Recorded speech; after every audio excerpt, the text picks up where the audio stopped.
Thank you very much. You will be directing traffic. You will not miss anything as we welcome you to Disch Falk Field. We are in Austin, Texas, and the Super Regionals are presented by Capital One. What's in your wallet?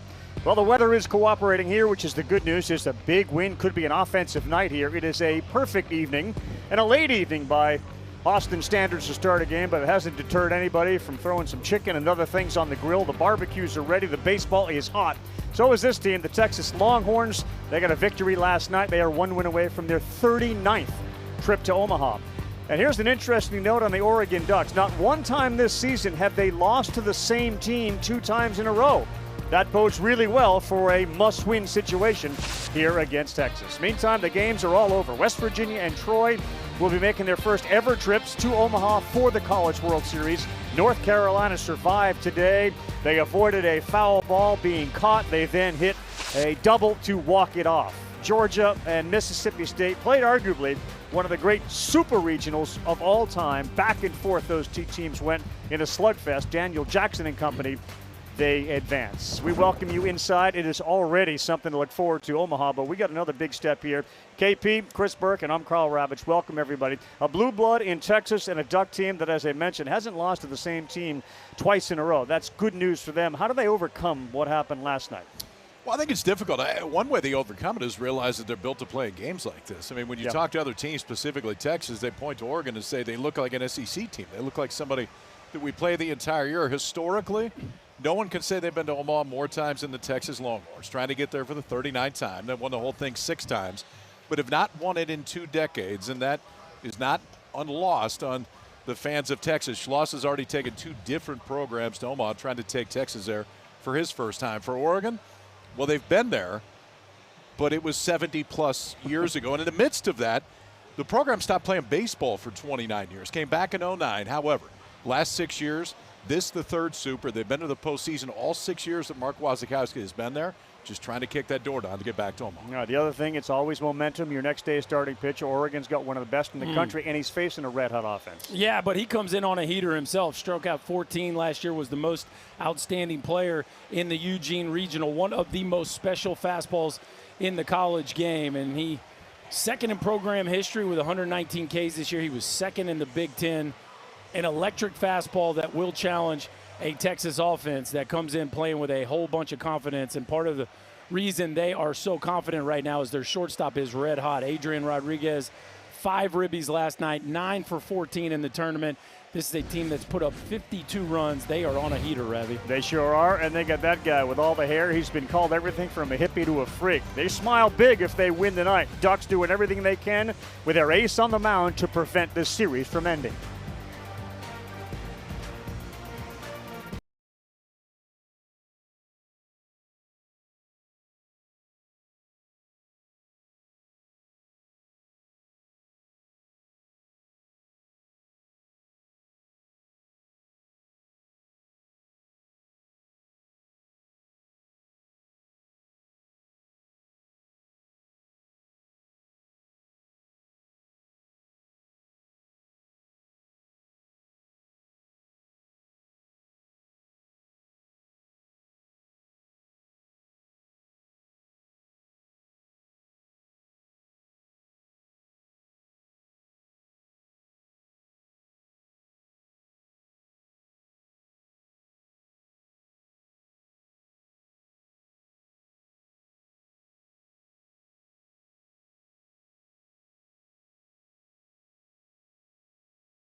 real fun. Just getting started. Run straight for the breakaway. The celebration is on.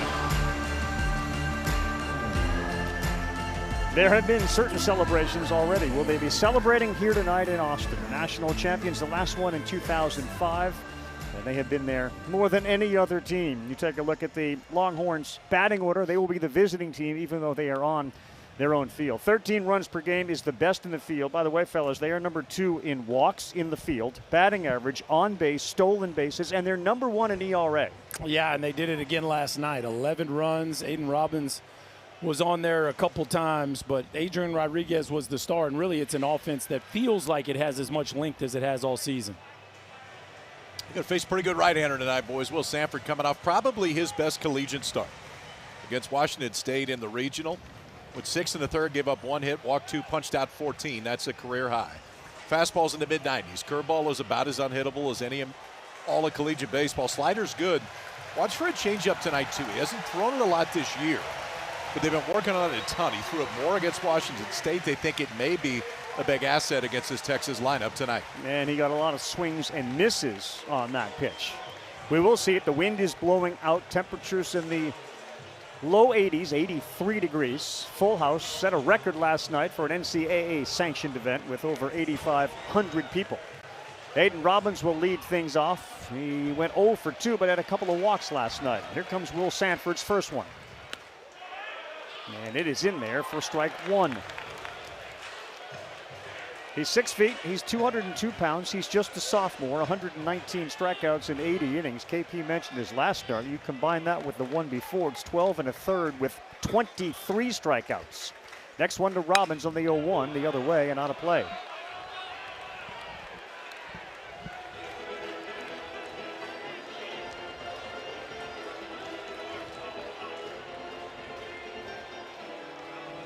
Same lineups for both after game 1. Which pitch will he go with for the strikeout pitch? Ahead 0-2. And will not waste a lot of time. Letter high fastball. Good take by Robbins. I like the statement here early, though. Here's 3 heaters. Here's your best hitter. This is my best pitch. Last night was kind of a nibble fest by the Oregon pitching staff. Will Sanford, he's establishing that he's coming right at him right out of the gate. This ball to left field. The wind is blowing out. This one is up and it's gone! The first breaking pitch he saw, he breaks the back of the Ducks with his 24th home run of the year.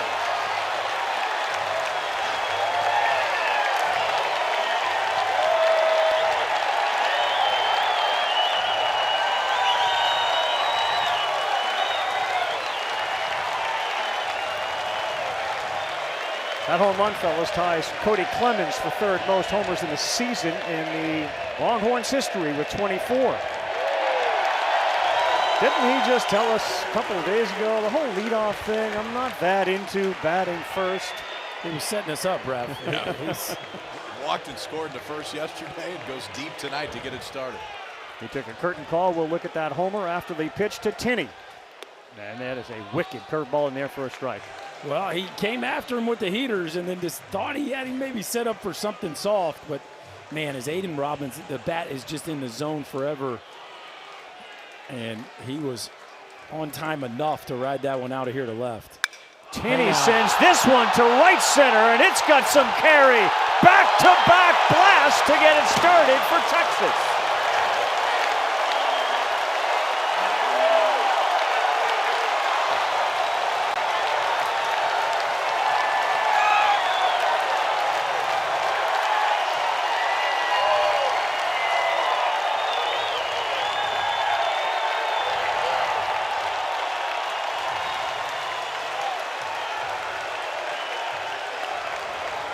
Neither of them had a hit in last night's game 1. I think we've mentioned before that the top of this lineup can do a little bit of damage. That's a fairly loud start for the Longhorns.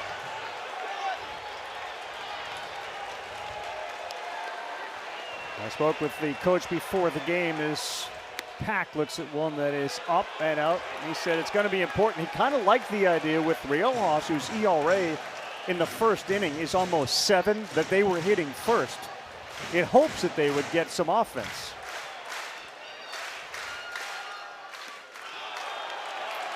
Well, it has to be a little disconcerting. I mean, last weekend, literally the fastball felt untouchable. And to give up back-to-back homers, including the second one on a heater, that has to shake your confidence a little, KP.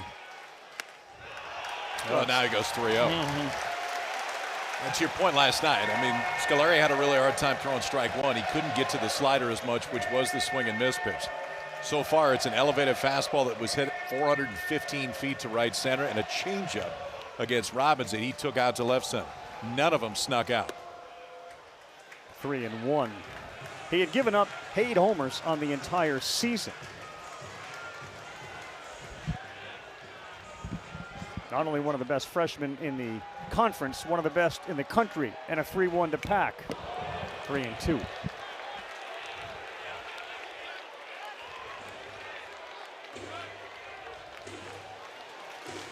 Got right there. Mark Wasikowski said about Will Sanford, he's got it. You either got it or you don't. And he's got it. And right now, what he's got is being tested. Too far inside. Back-to-back homers, Berkey, and now a walk. Well, as dangerous as any two leadoff guys in the country, Robbins with a cutter. Again, that bat just stays in the zone forever. A touch out in front, but the bat stays on plane. He goes bridge to get this one started, and then Tenney does what he does best. Lets the ball travel, flattens out that barrel, and a no-doubter to the backside cap. They are taking curtain calls early, as they often do here at Dish Falk, and what a loud statement to get this party started. Temo Becerra, the second baseman, up now. He swings hard at that first one and sends it straight back. Between Robbins and Tenney now, 24 and 22, 46 combined home runs. And the way that Texas, and the one real differentiator between these two teams is the base stealing. Texas over 100 on the season, and Pack at first base has got 20 of them. We did see last night how difficult it is to run on Berkeley Nabius, the catcher for Oregon.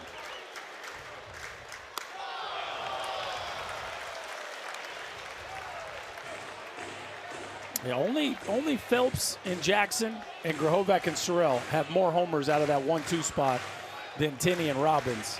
It is as dangerous of a pairing as the country has to offer. Becerra, a couple of doubles last night, nearly gets hit there. We talked to the Oregon Ducks coaches, including Matt Floor, about the presence on the mound of Sanford. He is very reserved, kind of quiet when he's not between the white lines. When he's there, he gets very competitive, very animated. But they've taken that out of him with back-to-back homers to start this game off from Robbins and Tenney.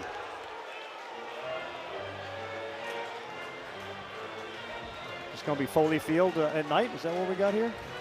Well, we do have a steady breeze blowing out, but Robbins and Tenney don't need help. Those guys got real juice.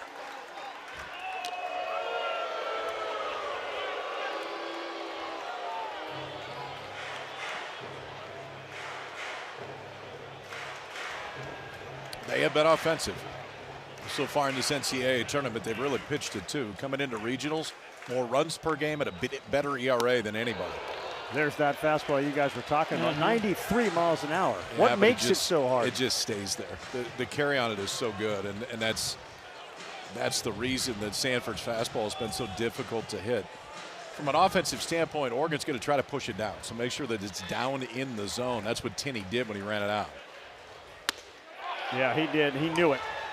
And maybe after the back-to-back homers and the walk, that's a settle-in strikeout for Sanford. Well, that's what he's used to seeing, KP. He's used to seeing uncomfortable swings, especially when he gets that thing up around the belly button. Back-to-back heaters perfectly located, and I think you're right, Rav. I think that has to help him settle in as you get a look there at first-year pitching coach Matt Floor for the Ducks.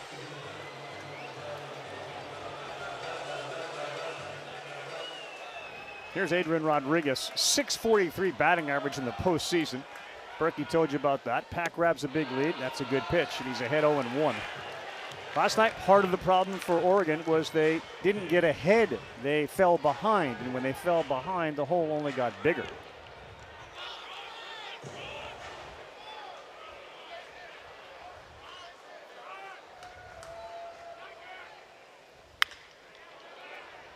Well, Rodriguez is a kid that the Texas staff feels like is going to be a star. He's been battling a hand injury really for 2 years.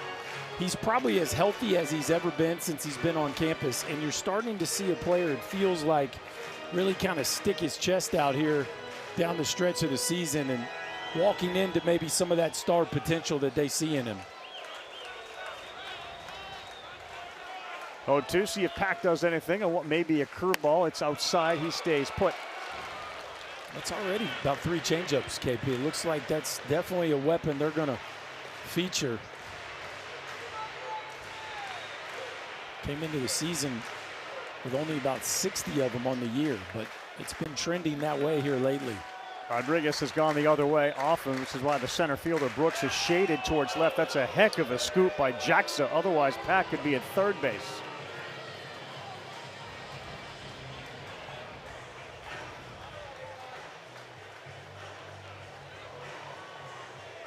What a start here for the Longhorns. If you're just tuning in, Aiden Robbins led it off with a homer, and then Carson Tinney followed with another one. The 1-2. Just missed. 96 miles an hour.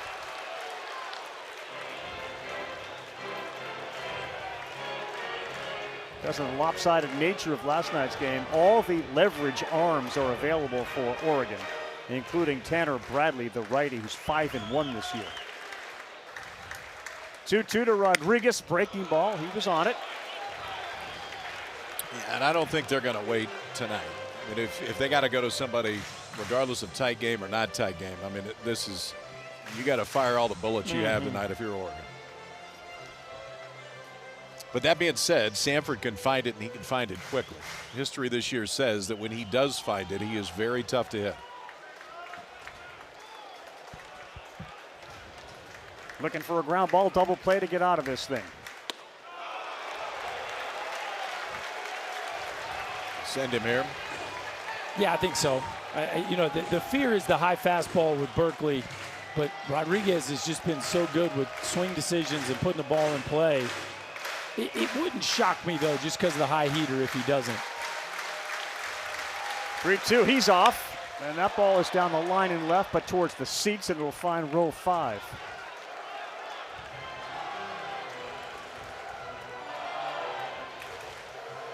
You said to me earlier today, Berkey, you really have come to appreciate Jim Schlossnagle's in-game managing. Why? Just has a great feel for the situation, what his players do well, what the opponent does well, what he feels like he can take advantage of with the opponent. Just the more I watch him manage a game, the more impressed I am.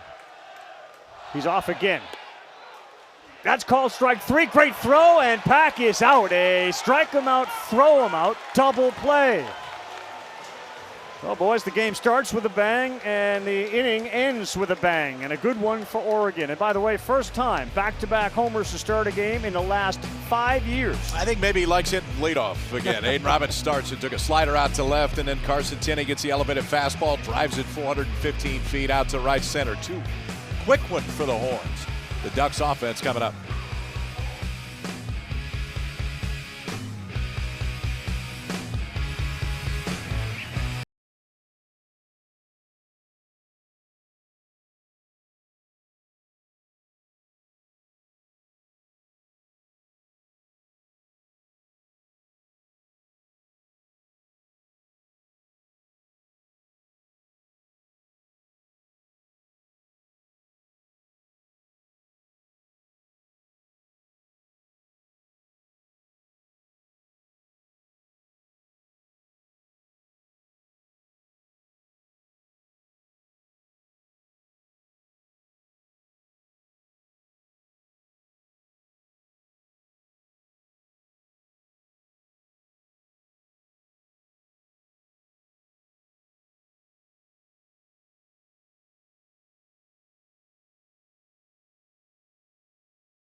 Ducks fly south for the winter.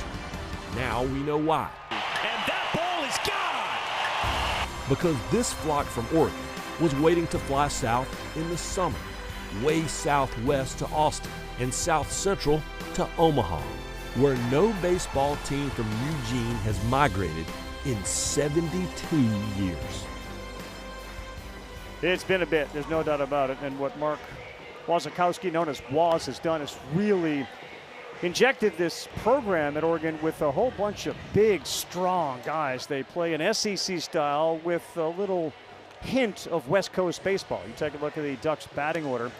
Angel Laia is going to be key. He hits in the 2 spot. Last night against Volantis, he struggled mightily. Finally got a righty and laced one to center field. They believe he's going to have a big night. Yeah, much better against right-handers than left-handers. So hoping all the freshmen come out swinging tonight. Jimenez at the top was fantastic, and this is a team 105 homers, top 20 in the country that can take you deep. All right, Ruger. He's a little bit different arm than he was last year. Ruger Riojas, a senior, 2 years at UTSA, now 2 years at UT. Fastball's up about 3 or 4 ticks this year than it was last year. 4 pitches.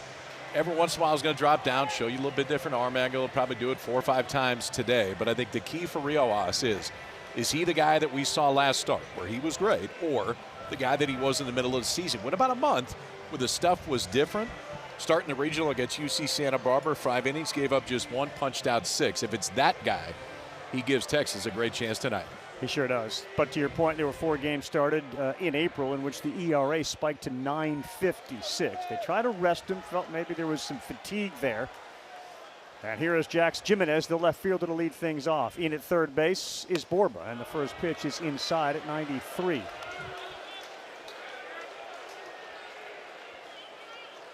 Jimenez 288 on the season, 10 doubles, 3 homers. He's a sophomore and had a couple of hits last night and a walk.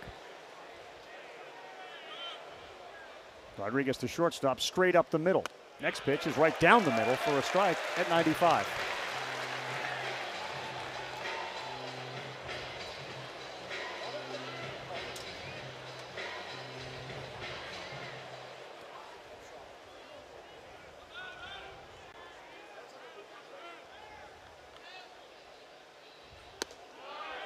Missed away. He is a kitchen sink guy. I mean, I think, and you talk to the staff and Max Wiener, like he'll create pitches literally in the middle of a game. Yeah, and then between starts, he loves to tinker with new things and try new arm angles. One of the more creative pitchers there is in college baseball.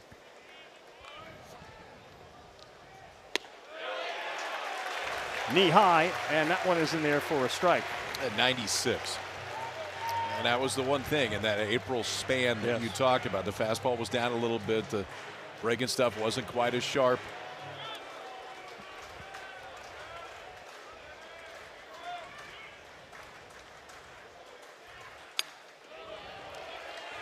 Went back down again, and it's spoiled. Same defensive alignment as last night with Casey Borba at third base. Rodriguez, Temo Becerra is at second. Ashton Larson plays first. Anthony Pack, Darian Pendergrass, the center fielder. Aiden Robbins out there in right. And Tinney is behind the dish. The Ducks did what they wanted to against Volantis to a point. They left 17 on base last night. The 2-2. Breaking pitch, got him to swing through it, and Riojas went with Uncle Charlie to punch out Jimenez. He can show you a bunch of different spin. He can also show you some different arm angles. So typical release point about 6 feet. Riojas when he comes to home plate. But when he drops down, it's about a foot less. Now, he's not going to do it a ton, but you're probably going to see it, a half dozen, maybe more times today. Sometimes situations going to dictate. When he does from that spot, he will throw a 2-seamer that has some sinking and change up from down there. So can show you different looks, different velocities, and definitely different spin like the curveball he threw right there. Here is one of the 3 freshmen that start. Laia swings and a miss. He was 0 for 6 with 3 strikeouts. He basically acknowledged after the game about facing Volantis. I couldn't do anything. I could not figure it out. Well, and then the game sped up on him. Then you start sitting breaking ball, and Max Wiener sees it, and he starts throwing fastballs. And it was a little bit of a perfect storm for him last night. But to play this game for a long time like they think he can, You got to have a short memory. Fastball's top 10, Division I swing and miss. And here's 0-2, and he tried to drop the hammer. Came up short.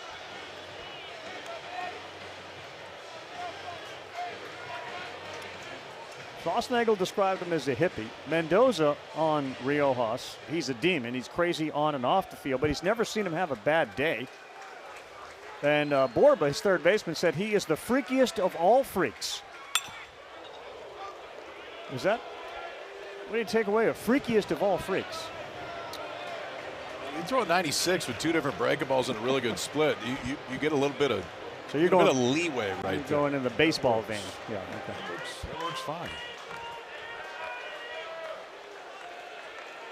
Took one out of the mid of Tinney on that fastball to stay alive at 1-2. On the ground, fair ball, easily fielded by Larson, and he went from 95 to 83 to get him way out front.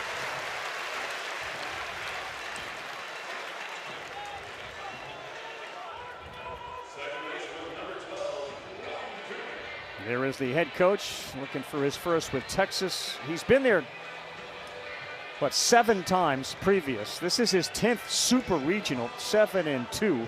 He thinks the Supers are the hardest thing in sports. He says 2 teams are trying to get to the pearly gates of baseball, and the pearly gates are Omaha. Lands another fastball, man. He is dialed in early here, 96 against the 3-hole hitter Ryan Cooney, the junior. Hitless last night.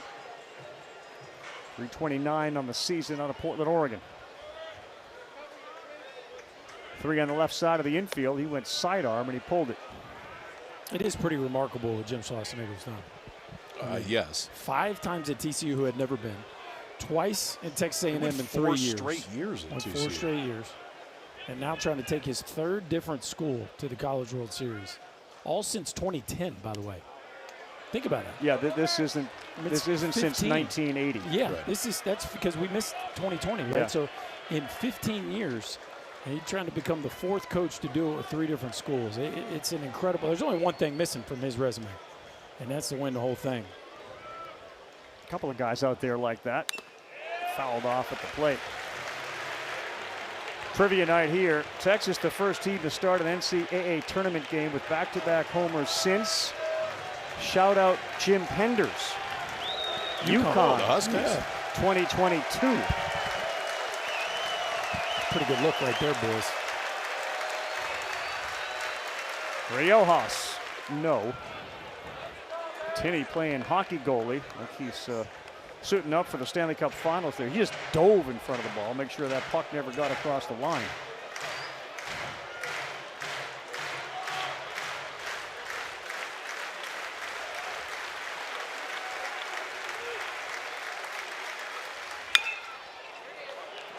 Charged by the second baseman, Becerra, and things could not have gone better for the Longhorns in the first. Couple of homers and a 1-2-3 inning from Ruger Riojas.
The NCAA Baseball Super Regionals presented by Capital One.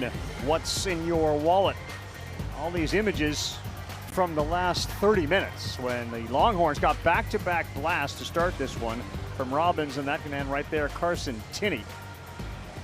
How about Daniel Jackson lifting off today for the Georgia Bulldogs, getting them into the College World Series? That wasn't just any old homer. No. That's fairly important. Yeah, that one to win the game, to me, is the signature moment of a Golden Spike season by the Georgia backstop. What a moment. What a series. It was great. Feel terrible for Mississippi State. They played worthy of winning that thing, but Georgia just too much. Quite the season for the Georgia Bulldogs. They win the regular season. They win the SEC tourney. They are rolling through the postseason and heading to Omaha. Feeling very good about, regardless of the size of the ballpark, they got the offense that is relentless, and regardless of a deficit, feels like they're going to be able to win the game. This is Ethan Mendoza, 6'7", 8'9" for the Longhorns. On the corner, good one there at 92. It's 1 ball and 1 strike. Mendoza grew up in Texas with one dream, which was to play for the Longhorns.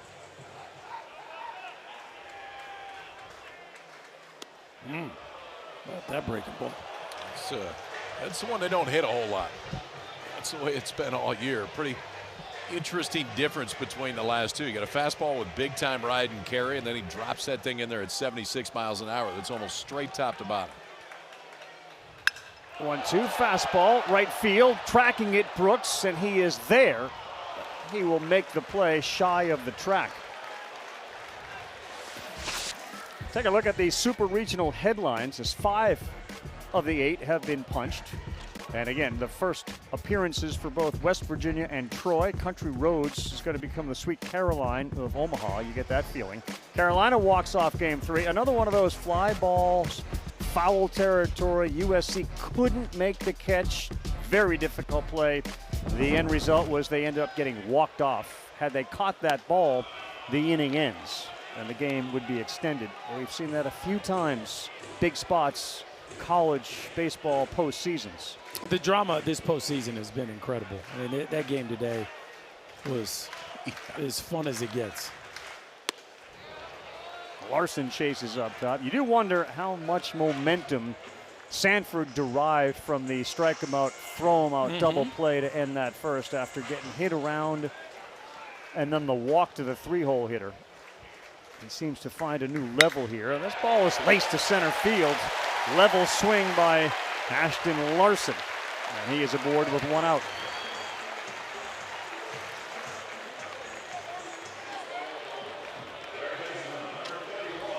Well, last night it really was the middle of the order, 3, 4, 5, but the bottom was very productive in getting on base as well.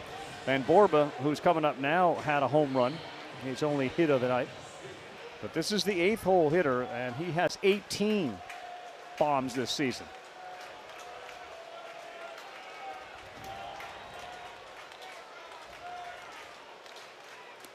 Well, we talked about the length of this lineup, and on a night where Robbins and Tinney did not get a base hit, you had, as you said, 3, 4, 5 were extremely productive. 6 and 8 hit the homers. And then Pendergrass down there at the bottom scored, walked twice, stole a couple bases, and then, of course, the big boys go ahead and get rid of their slump in the first 2 at-bats today. And you're seeing the capability of this offense really make a pitcher work 1 through 9. Yeah, it's easy to get lost with some of the superstars on this team, but when you blast 18, you don't. A little high, and the count goes 3-0.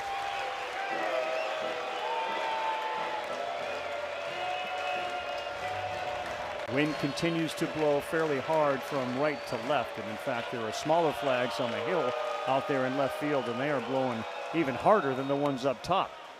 Lands the 3-0. It's 3-1. It's 2 nights in a row where it has not been windy days around here, and all of a sudden nighttime comes and it starts blowing at about a 20 to 25 mile an hour clip. It's like this Texas offense just pushes the wind button at like 6:55. Just get her going. 3-1, careful here. And and yes, called strike 2.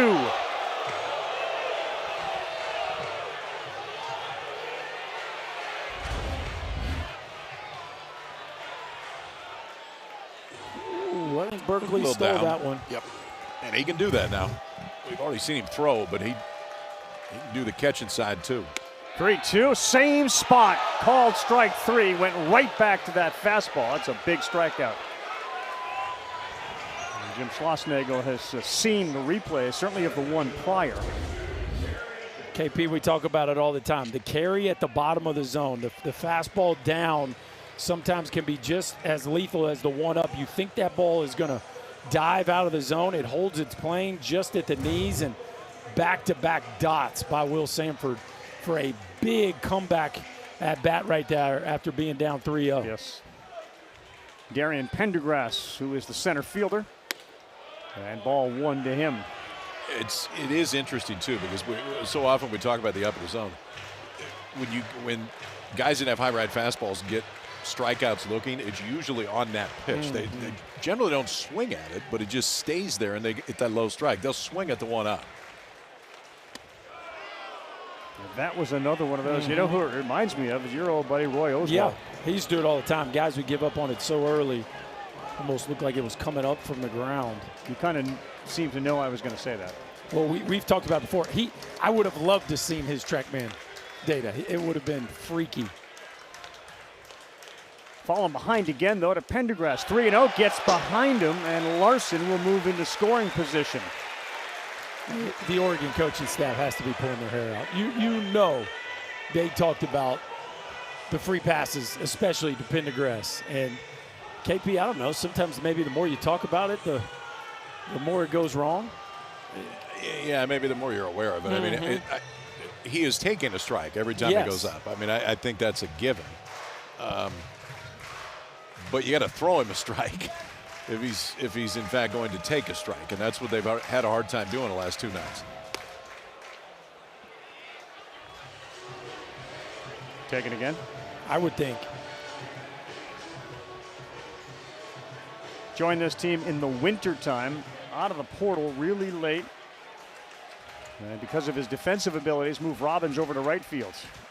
No, he missed. Boy, a walk to the 9-hole hitter after falling behind 3-0 to the 8-hitter. Well, now let's see what happens here, because he threw Robbins 3 straight heaters. Robbins was late, and then he decided to throw a cutter, and he got launched. So very interested to see how the second act in this matchup goes between these two. Aiden Robbins, like Tinney, transfer guys. Robbins was a Seton Hall Northeast kid. Everybody in the SEC wanted him. Texas got him, and he's delivered. The breaking pitch misses away. And after, again, 3 straight heaters, a little hanging cutter here. He gets down in his back knee, keeps that barrel in the zone, and rides it out to left. 24 homers now for the Longhorn leadoff hitter.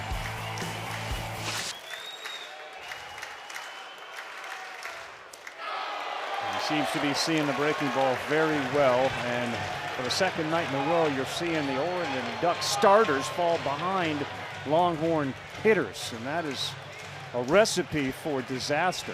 And now you have it cornered, right, KP? I mean, this has got to be the heater here. And he hits fastballs really well. 2-0. No, it gets by. Boy, 3 consecutive breaking pitches. Interesting the way they were approaching Robbins after he homered off the foot. Well, especially who's standing on deck. Exactly. Yeah. I mean, it's one thing if there's a significant drop-off of the hitter on deck, but the guy on deck is taking Sanford deep tonight. Listen, it's a Texas offense that is the second most patient offense in all of college baseball this year. Oklahoma State's on more pitches per at bat. They will force you into the zone. 3-0, and he gets the call on the outside corner. Yesterday was even more. They saw more than 5 pitches in Yes. at bat during that game against Oregon yesterday. That's a massive number. Hang on to your hats here.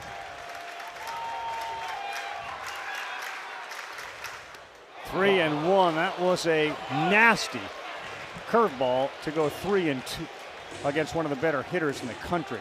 Boy, they are showing him some respect right now. 2-0 breaking ball, now a 3-1 breaking ball. Now what does he come with? 2 down. Second and third. Already with a homer tonight. Breaking pitch, it gets away. Here comes the runner from third. Larson is in. 3-0 Horns. That thing had so much spin on it. Even a great catcher like Berkeley Mabius couldn't keep it in front of him. Boy, big time mistake here. It's the same thing last time. I mean, for Oregon pitching last night, they walked 8, they hit 3. They created 11 free base runners for Texas. Well, the other is this. This is the 11th wild pitch of the year for Will Sanford. There's really nothing that Mabius can do. I mean, he's throwing his body out there trying to get there, but the good of the high-spin breaking balls is they're not easy to hit. The challenge of the high-speed breaking balls is when you miss with them, sometimes you miss bigger, and it's almost impossible for a catcher to keep it in front. 3-0 Tinney, breaking ball. Third base underneath the glove of Drew Smith. Another run is going to come in. Mark Wasikowski said, I think we're a lot better than what we showed last night. This isn't a good start for Oregon. No, it definitely isn't. Free passes and now a missed opportunity. First pitch breaking ball here. Tinney sees it and rips it 101 miles an hour right at Drew Smith. Nice job to gather there and recognize. And boy, the senior third baseman just can't quite corral that one. A hot shot, no doubt, but a play that I'm sure he would expect to make. And just like that, boys, 4 runs here, and we're just in the second. And Smith is a really good defender. The whole team is. All Big Ten defensive team this year. Oregon fields 982 as a club, which is top 15 in the entire country. I mean, that's far from an easy play, don't get me wrong, but it's one that is definitely makeable at third base that in that case gets him off the field.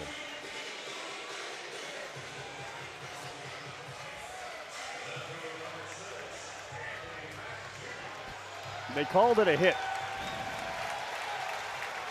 It was 101 miles an hour off the bat. I would imagine if you talk to Drew Smith, he'd say, I should get that 100 out of 100 times. 4-0. Activity in the Oregon bullpen already.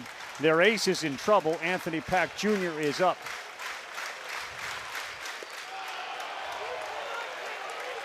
A lot of breaking balls second time through, KP.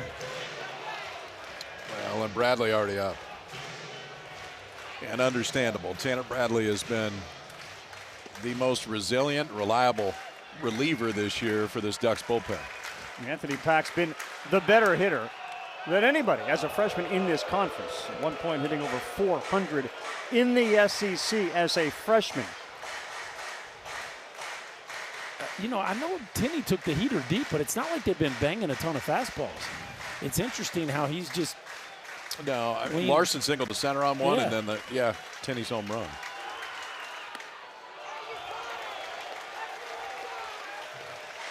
Another off-speed pitch.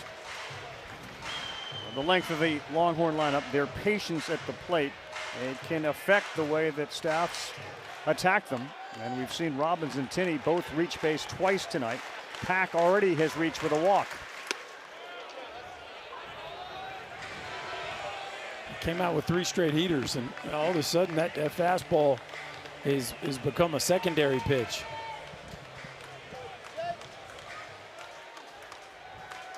Four nothing Longhorns. A win tonight gets them to Omaha.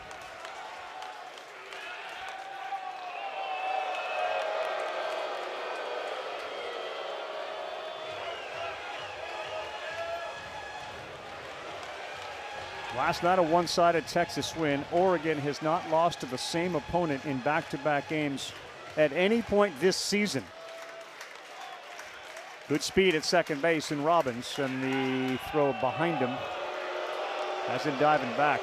Well, they're putting the brakes on this game, boys. This feels like they are really trying to get Bradley ready.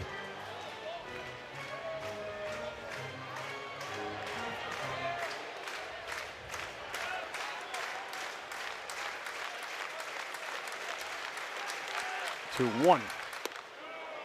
Very slow, 76 miles an hour, and he lands it. Yeah, that's that backdoor breaking ball, especially in a plus hitters count right there at 2-1. That Most left-handed hitters are going to give up on you. Just don't think that's going to come back and catch the outside part of the plate, but it did even the count. 2-2. Breaking ball. He was on that. Don't think we've seen a fastball this at bat.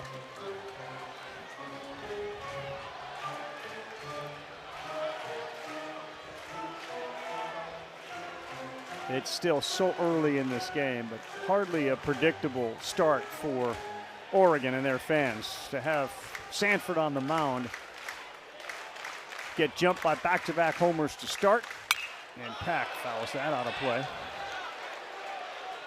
Yeah, the consistent theme for the last couple of nights, 3 walks, and those walks have scored once tonight, and you have Robbins out there at second base.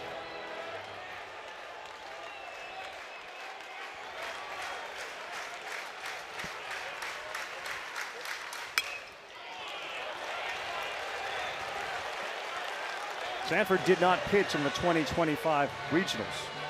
That was in Eugene. They saved him for game 2 this year of the regionals. Worked out really well. Get him here in a must-win game. His shortest outing this year is 2 2/3. That was against Michigan way back in the beginning of April.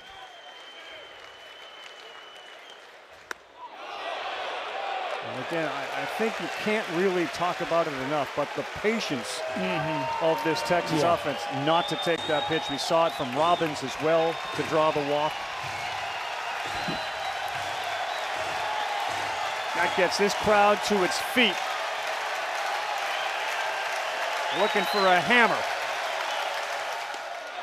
And it comes in the form of a strikeout from Sanford. He went back to the breaking ball, and he punches out Pack.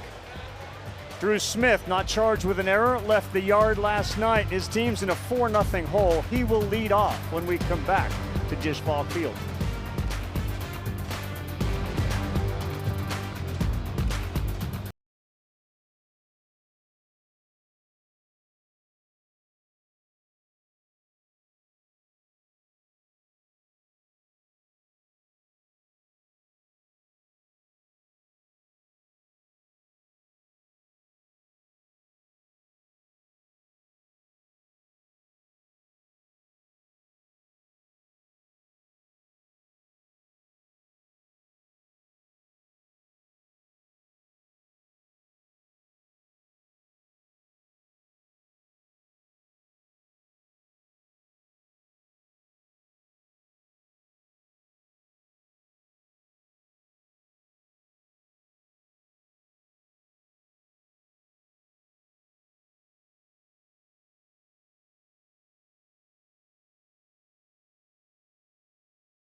Yeah, good look here at Disch Falk Field. Jim Schlossnagle and company have some big ideas on how to make the outfield even more boisterous. They got fans in left center and right center and beyond the left field wall. But, man, the crowds that we have seen around the country, Georgia, North Carolina, West Virginia, special atmospheres. And this is a good one here. First pitch swinging. Drew Smith's got a .575 average. Will he try to jump Rojas? Yes, he does. This one is to right center. It's going to get down. Well, the book is he likes to swing fast and early, and he delivers. And that makes him feel good to start it off with an extra base hit. Boy, I love it. Love it. You need your senior leader to stand up and let the rest of the boys know that you're not going to lay down. You got an elimination game playing for your season. And Drew Smith, who went deep last night, catches a heater out over the plate and just smokes it in the right center gap. Look how pretty that move is. Flatten the barrel on the backside. Use the ground to create some energy, and that ball is drilled for a leadoff double. Similar to Berkey, 480 on the first pitch. See if he tries to jump Ruger. He did take a big hack. This is one of those very impressive looking freshmen who doesn't look like a freshman. He is 6'6", 220. Yes. Hitting an RBI last night, and when he hits it, he stings it.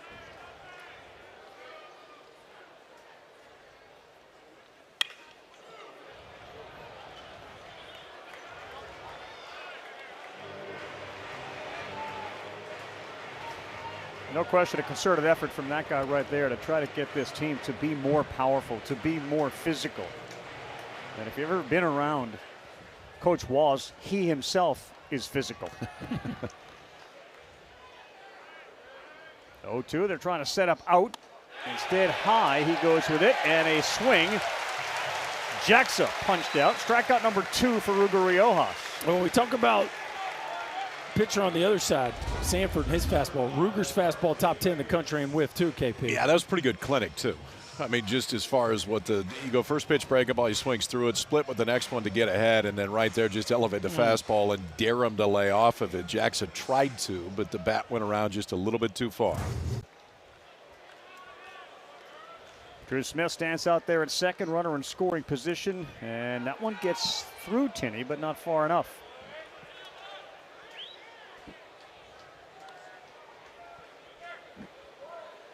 This is an affable young man, Berkeley Mabius. He's one of those that will come up, shake your hand, introduce himself. And obviously, man, he gets rid of that ball quick behind the plate. Yeah, left-handed hitting catchers that can catch and throw, they tend to play this game a while. Clubs like those guys. Yep, there's not a lot of those hanging around on street corners. He's got a very unique skill set. Joe Mauer doesn't grow on trees? Nope. Nope.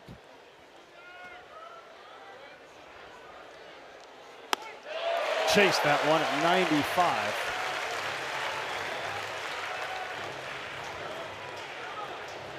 Story for Oregon again. The walks, the wild pitches, and here we are having a runner on base and in scoring position. 0 for 15 with runners in scoring position in this super. Does he go back to it? No, and he just missed with a breaking ball. Ruger kind of feeling it tonight, boys. He's showing me a little more juice and swag than we saw at the end of the regular season. All the outfielders playing deep. Chased one down. Tinney will move towards the mound to throw to first. Back-to-back strikeouts. Yeah, it would appear that the good Ruger stuff is back. We've said elevated fastballs when he wants it to. Cutter's been good tonight. Curveball's been good tonight. That time finishes him off down. We've seen a few changeups, a split that's got some decent movement. He is best, and not all guys are like this because sometimes guys have too many pitches. He's best when he's got them all going, and he can just show you a wide variety. You can't pick a count that you're going to see anything. Now Levo Lewacki, fascinating hitter for Oregon, now steps up. Fastball right down the middle to get ahead 0-1. Seems like he's been overthinking it. We saw him take some fastballs last night to end the ball game where he's not trusting his eyes. He gets a hold of one, it goes a long way. That one is down. So it was about 30 games ago that they inserted him into the lineup. A couple of doubles and a homer. They have not taken him out. Basically a homer every other game. 14 of them. He looks like a linebacker. The Oregon football team has asked, any interest? On the ground to a vacated second base. It's going to get through and into the outfield to bring in a run. Now Levo Lewacki delivers an RBI that looked like at some point Temo Becerra would get over there to keep it on the infield, but he couldn't. I don't think he saw it. The jump was not immediate. Watch, Temo's on the left side. Look how long it takes him to go. Almost like he thought Ruger was going to get there. He just did not make an immediate move. And I don't know that he throws Lewacki out, but if he gets moving initially, you maybe at least keep the runner at third base. And you talk about beating the shift. He certainly had harder RBI knocks in his career, but that'll work nonetheless. It gives them what feels like an important run here in the second. Now Maddox Maloney. That's off. Almost like, did he get caught behind Riojas where he couldn't see the ball? Yeah, it could have been. He shuffled right at the beginning, too. He didn't just take off on a dead spread. Could have been the runner, too. So that's their first hit in the Supers with a runner in scoring position. Yeah, they're not going to be picky. No, they'll take any kind they can get.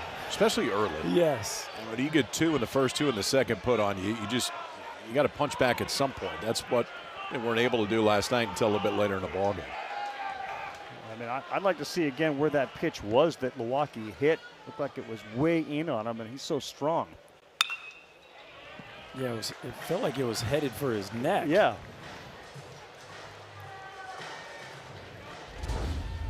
This thing is riding in on him. And no, not quite as in, but up for sure. He just tomahawked it.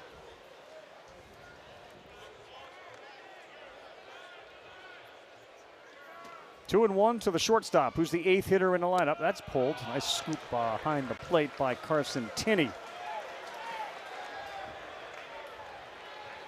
Well, it looked like Ruger was going to cruise to leaving that runner at second base, and now all of a sudden he finds himself in a jam.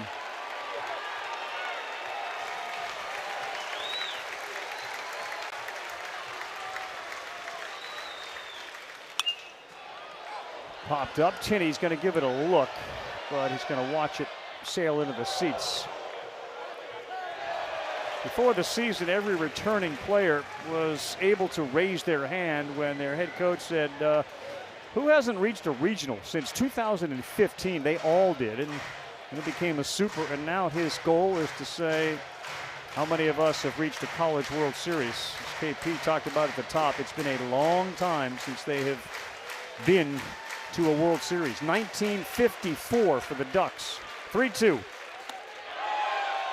Really good take by Maloney and a walk to the 8th hitter. That's the first walk for Riojas. Maloney, one of those hitters in the line, man. He will be very patient. He will take walks. Yeah, and that's something, too, that Riojas doesn't do a lot of. Coming into this ballgame, 15 walks, 106 strikeouts. The strikeout-to-walk ratio better than 7-1 this year for Riojas, so the control has been outstanding. He hasn't walked more than 2 in any start this year. Watch out for Jack Brooks on the first pitch, a .412 batting average. And you can't swing at that one, and Riojas, as you said, looked like he was cruising through this thing. After the double, back-to-back strikeouts, singled an RBI on a bleeder through the vacated second base spot, and then a walk to Maloney.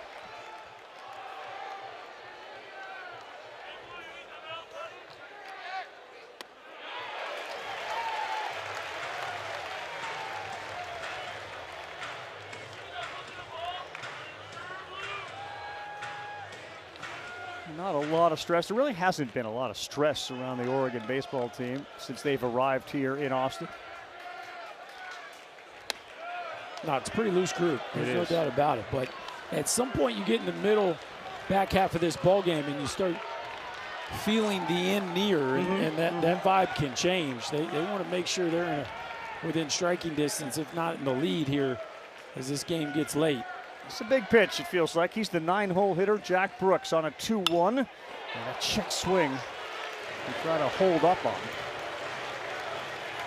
Alabama is getting close to punching their ticket. They're in a weather delay, leading St. John's. And look at Oklahoma hammering Kansas 8-1. Sooners offense traveled to Lawrence, I guess. 40th pitch of the night for Riojas here in the second. He got him. A tight slider, and he strikes out Brooks to strand 2.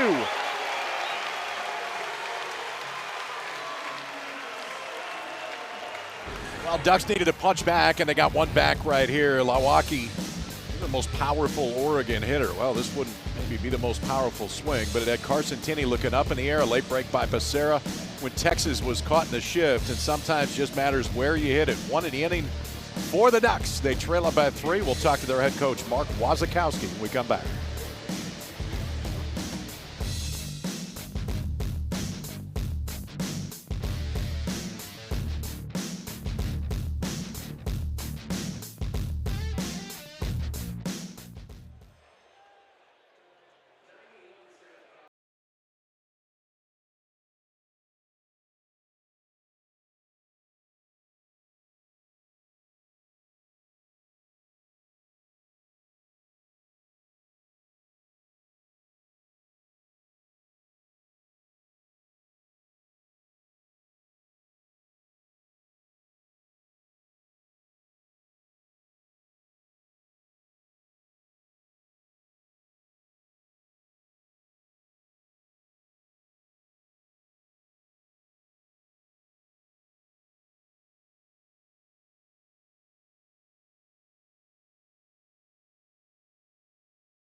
Welcome back to the NCAA Baseball Super Regionals. They are presented by Capital One.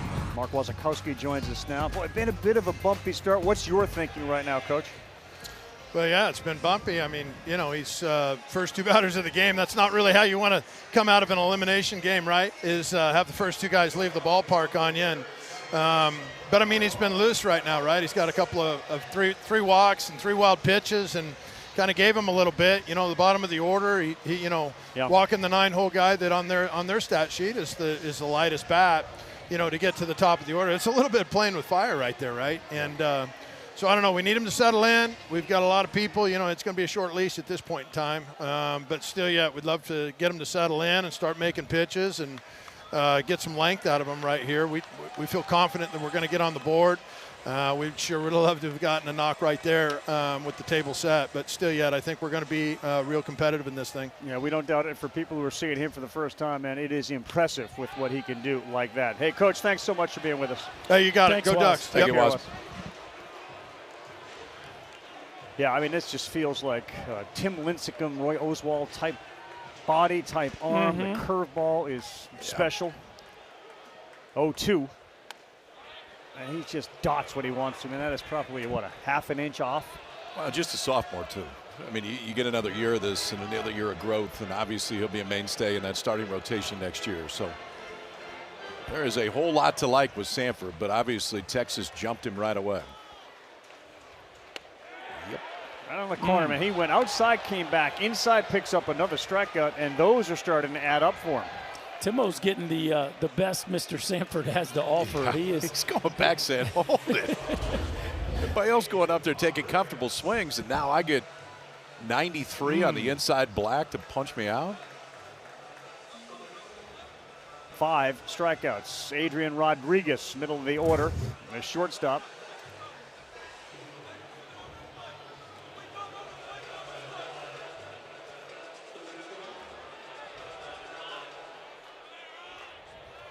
Rodriguez with 4 homers. The outfield is playing fairly shallow, and the first breaking ball is a little bit high. You look out at left field, and Jack Jimenez he's in a lot. This burned him last night with the same guy up.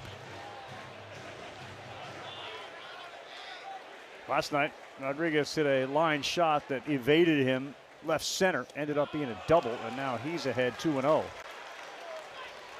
It's a tough decision, isn't it? Because this stuff is so good. Here you are, trailing, still very early. You have a guy out in the bullpen who's really good. Part of you has to think about tomorrow, but there is no tomorrow unless you win tonight.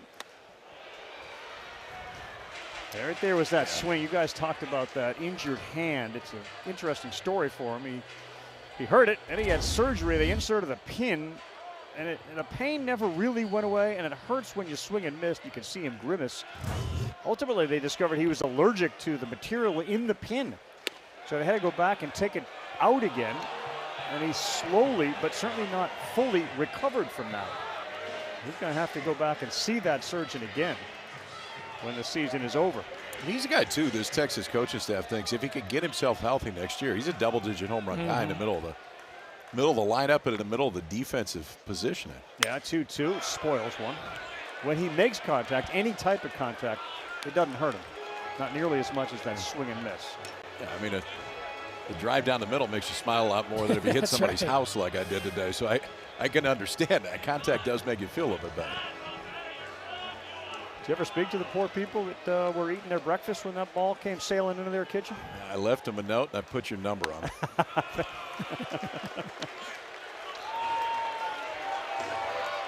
This with a 2-2. Rodriguez bats with 1 man down in the 3rd inning. Back-to-back homers to start this game off the bats of Aiden Robbins and Carson Tinney. And they get 2 more in the second thanks to some walks and wild pitches. They lead it 4-1. With a win, they go to Omaha. 3-2 left field line. It is tailing foul. Is it a philosophy for Rodriguez because of this seeming desire to hit everything the other way? Yeah, I think with 2 strikes, he just does a really good job of letting the ball travel. That seems to be his MO. You look at his spray chart, it's littered with balls to the left side of the field. And that's why Oregon's playing them where they are. They know that's what the numbers say. But when he flattens ones out to the backside like he did yesterday, he can shoot that alley.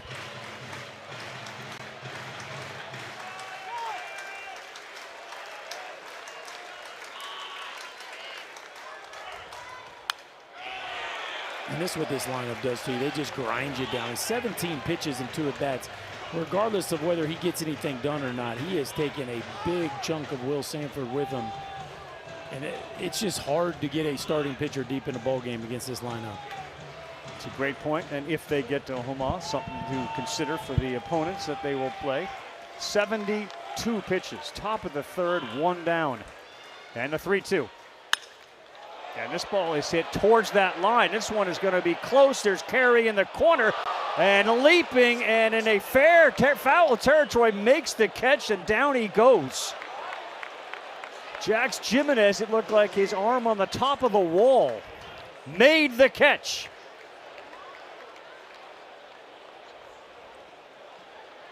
Well, this was almost exactly what happened yesterday when he ran down there for a ball in the corner that he kind of overran.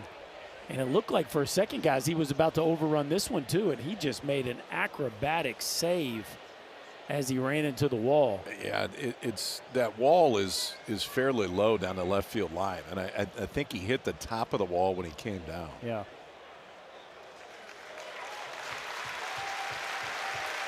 Look at Waz. Waz having some fun with him. Look at him. I think they like playing for that dude. Yeah, no doubt. There is a bit of a football head coach mentality. And we talked about it yesterday. They take it on.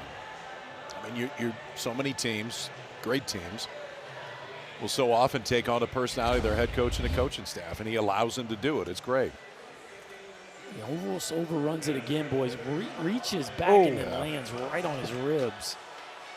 And that's padded. It's also cement. And you're going to get a great look at it right there. Fantastic catch by Jax Jimenez in left. We'll circle that one. And a breaking pitch to start off Ethan Mendoza. The way Rodriguez has swung the bat here the last couple of nights, you'd think maybe Jack Brooks, the center fielder, they double up in left. just give Jimenez some help over there. So I think especially if you're going to throw fastballs away, that's where the ball's going. Now the danger would be if you hung a breaking ball.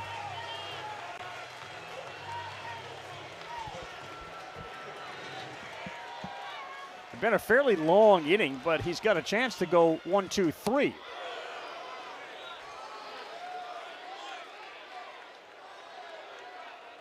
Sanford hasn't lost any of his swagger on the mound in spite of the fact that he's given up those 4 and the 2 homers. When you have the stuff he has, you shouldn't lose it. Back up the middle. That thing was turned around. 94 coming in. And it went out at 106.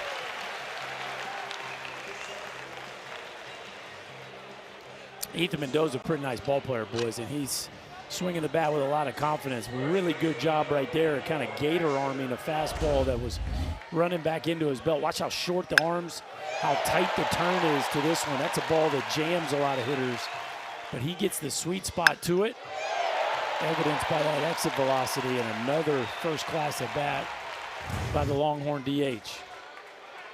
To extend the inning, and here's Larson. Breaking ball, and he's fouled behind home.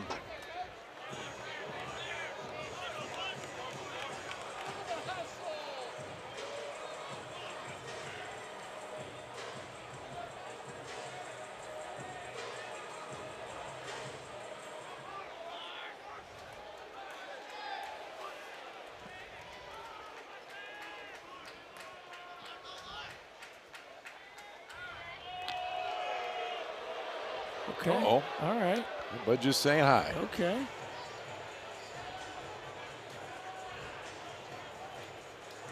So we got a little chippy last night. Yeah. Thought there may be some carryover effect.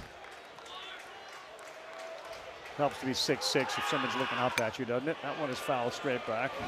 Maybe. Mendoza got a little leverage to him too, I think. That one could be interesting. That's when you want to pick again, and you give your first baseman ability just to smack a tag down right away.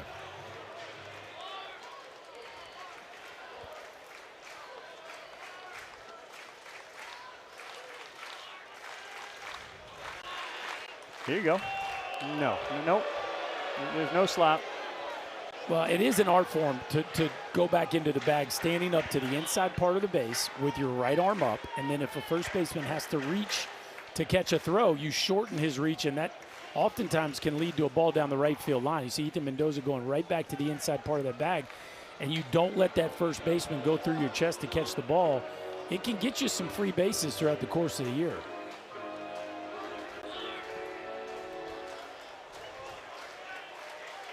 Larson singled and scored his first time up on an 0-2. Fastball right by him at 93, and a little fist pump there from Will Sanford, who now has 6 strikeouts. What a play by Jax Jimenez in left field. He'll lead things off. He struck out his first time up, but he has reached in 35 straight games. And to this point, he's got the defensive play of the night. Into foul ground, up against the wall. It's a web gem. The Ducks coming up, down 4-1.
You know, Georgia's offense is going to be in Omaha. North Carolina's great pitching is going to be in Omaha. West Virginia has been on an absolute roll. They're going to Omaha for the first time.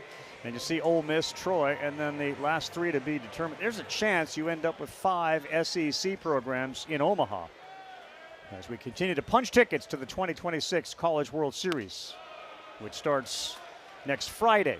Can it be true to say we have great diversity and 5 SEC teams? Can both those things be seems true? like it. There's a pretty good chance it is going to happen. So yeah.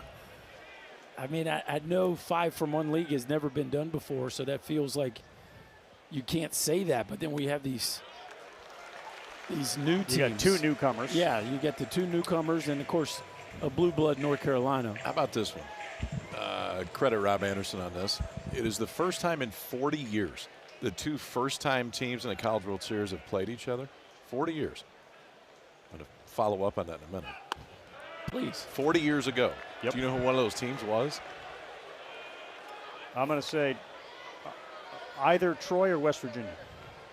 Well, no, they're first-time teams. No, first-time teams. Oh. 40 years ago. So your answer is incorrect. Okay. We're going to move on to my partner in the middle. It's not LSU, is it? It is LSU. Good pull. Well, he said it's not, so that doesn't really count. 40 years ago. He was fishing for another opportunity. 40 years ago, they were a first-timer. Yeah. Played Loyola Marymount. So 40 years ago, they were a first-timer, and they've won all these They've series. won 8 times. Yeah. Skip. That's ball 4. It feels like an important inning here for both Oregon and Ruger Riojas. He walks the leadoff man.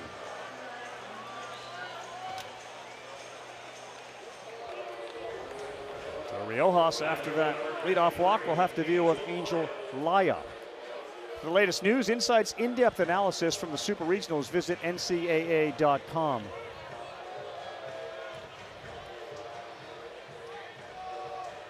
Jimenez, I should say, on Laya. Ground out to first.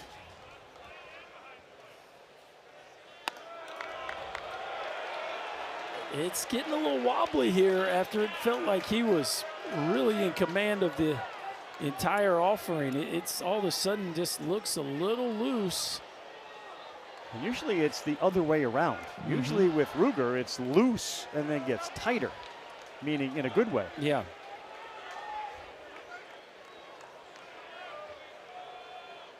But a ground ball away from a double play.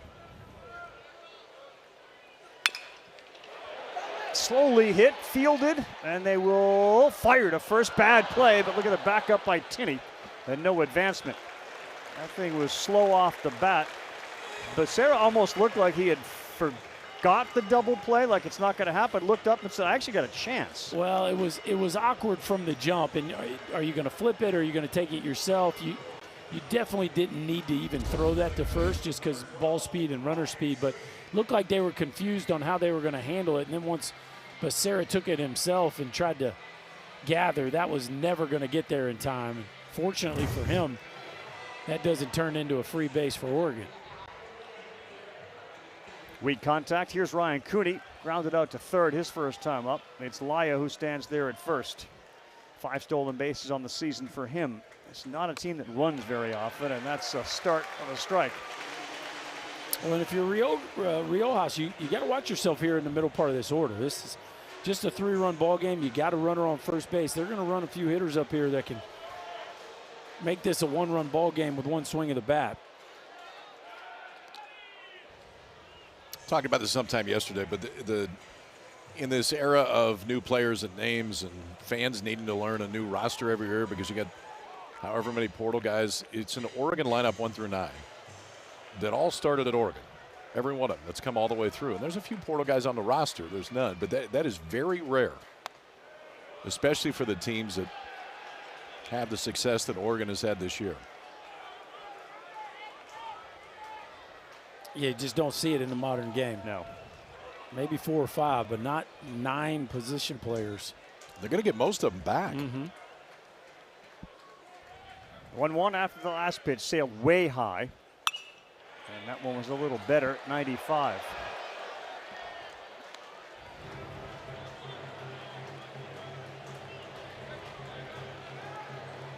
Wazakowski's trying to build it back up. It started back in 1877. 1906 was the first recorded season. They went to the World Series in '54. The sport was cut in its entirety in 1982, reinstated in '09. And their home field has been a critical part and component, thanks to a couple of key figures, including Phil Knight, to rebuild it. And now they're one of the best programs west of the Mississippi, one of the most consistent programs for sure.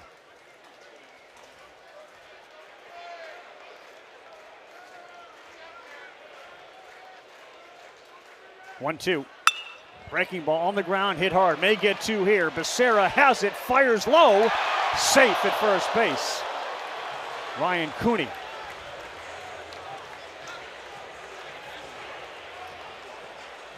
Well, this is a classic case, boys. A one good throw leads to another, and Rodriguez, not a super clean transfer, and then a backside feed, which makes it really tough on your second baseman. Look how much Becerra has to reach for that throw, and if he gives him one on the glove side, watch, he's got to go all the way across his body, and that's just always going to be a long transfer and a slow throw. You give him a good glove side feed right there, and that could easily turn into a double play. What do we got here? We're reviewing the play at second? I think he's talking about interference. Well, the runner's still at second base. Are they reviewing the play at second? Oregon is challenging the call of out at second base. Previous play is under review. I was afraid they had made an interference call, but yeah. Was Becerra's foot on the base? That's the question here. Well, and you talked about the initial throw on the backside, taking him all the way to that side, and taking longer to get there. But Oregon is thinking maybe not only did it take him longer to get the transfer, that the foot came off. I know that you can tell from that one.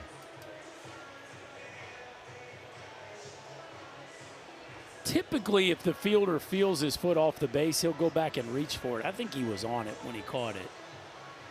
I mean, you know whether you were on the bag or not when you catch it. So if you don't feel that, you usually just stop right there and go back for it. Funny scene. The entire field is staring at the giant screen out in right. All the base runners, the coaches, all the players are looking for the angle that they are looking at in Pittsburgh to review it. I think, to your point, I think the foot was on the bag. I think the foot slipped off it after he had caught the ball. I will also say this, though. If you've got two, this is a pretty good time to use one if it's this close. Because Oregon would still have one left. It's almost simultaneous, isn't it? It's moving that way. That's for sure. Yeah, see, I think it's still on. I think it stayed on long enough. I think he's caught the ball for a while. Keep going backwards.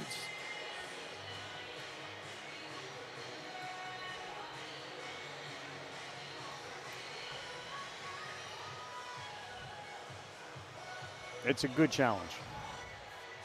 Right there. See, his foot's still on top of the bag. That's a catch there. I mean, that's an out. You seeing what I'm saying? Yes.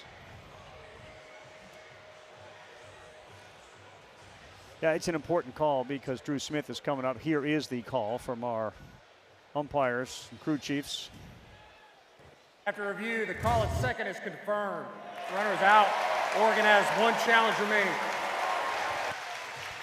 Well, guys, one thing I will tell you, Troy Tulowitzki is both the infield coach and the hitting coach, and he will admit he gives a lot of grace on the hitting side, not on the defensive side. And that is 2 balls in a row. I don't know, the first one could have been 2. That second one, I will tell you, he will not be happy with the fact they didn't turn that double play. It was a half step at first base. Yes, you got to get off the field in a championship environment with a ball like that. So, with 1 man on and not 2, Drew Smith steps up, and he's been their best hitter in the tournament. As Riojas goes sidearm, and he misses inside. 8 hits in the tournament, 2 in the Super. A homer last night and a double, a couple of extra base hits. And the wind continues to blow out towards left. Riojas, 54th pitch. And line, this one is going to go into the corner. Cooney to third. He's being waved in. Here he comes. Drew Smith has done it again. His second double of the night, and the senior has led the Ducks back.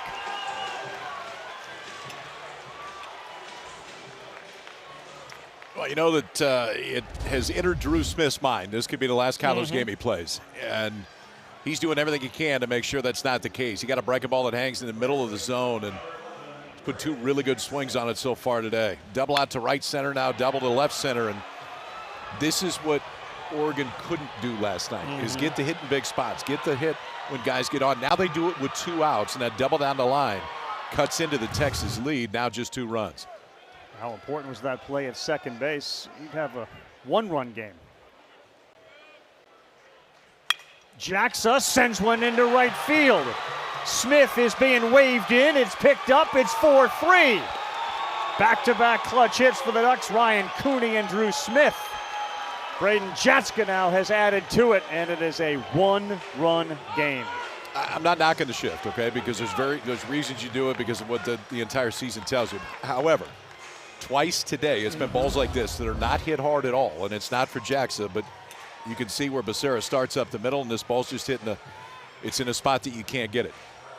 Defensive position is built on the entirety of the season. There's a very specific reason why you do it. However, when it gets beat and it looks like that, a ball that does not come off the bat, sometimes it's just a little bit tougher to swallow. Change up there to Berkeley Mabius. He swings through it. It also feels like with that shift that he's hiding behind the pitcher. He didn't get as bad a jump on that one, and he wasn't going to catch it either way, but his positioning almost feels like he's hiding himself behind Riojas. They've made a lot of contact this inning against Riojas. Not there, though. It's 0-2. And I'm sure now the Tulowitzki conversation is maybe a little bit more animated. Yeah, because this is a 4-1 ball game. You turn a double play. Yep.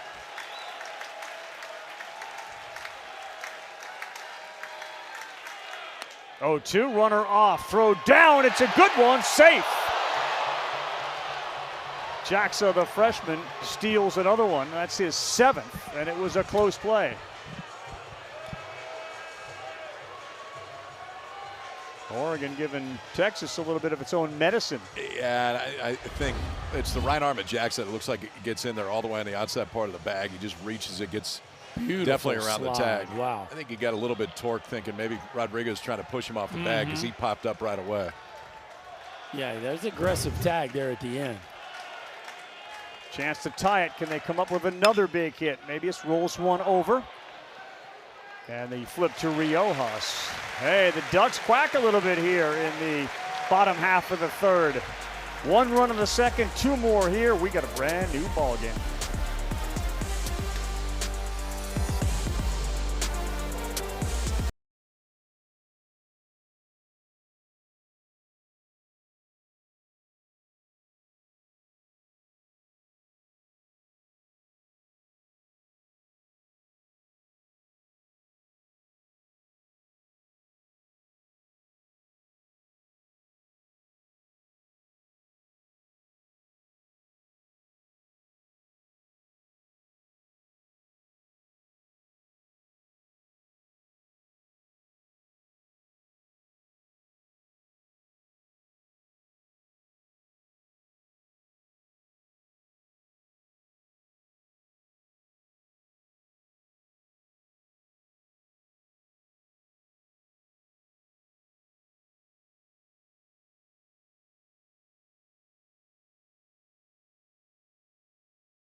Bring it on, baby. We have punched tickets, and we are looking to fill out the field here.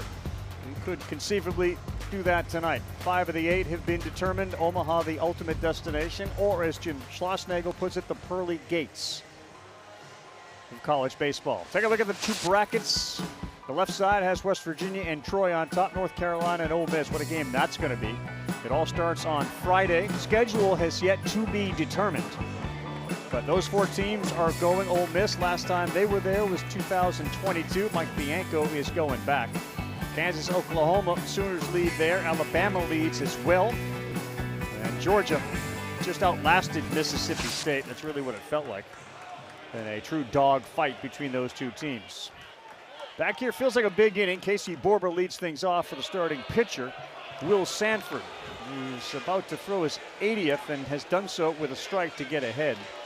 5 starts this season with 100 or more pitches. Career high is 112 against Indiana.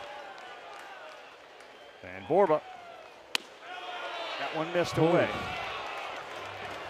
It seems like he's found it. That 3rd inning, he found it. And you're starting to see the true stuff profile of Sanford right here. We'll see. Texas could jump him like they did early, but it seems like the one factor that will hurt him the most right now is just that pitch count that they've done a good job of working up. Over 80 here in the 4th inning. Well, the way this thing looked in the 2nd, if he could give them 4 full, I think they'd be pleased.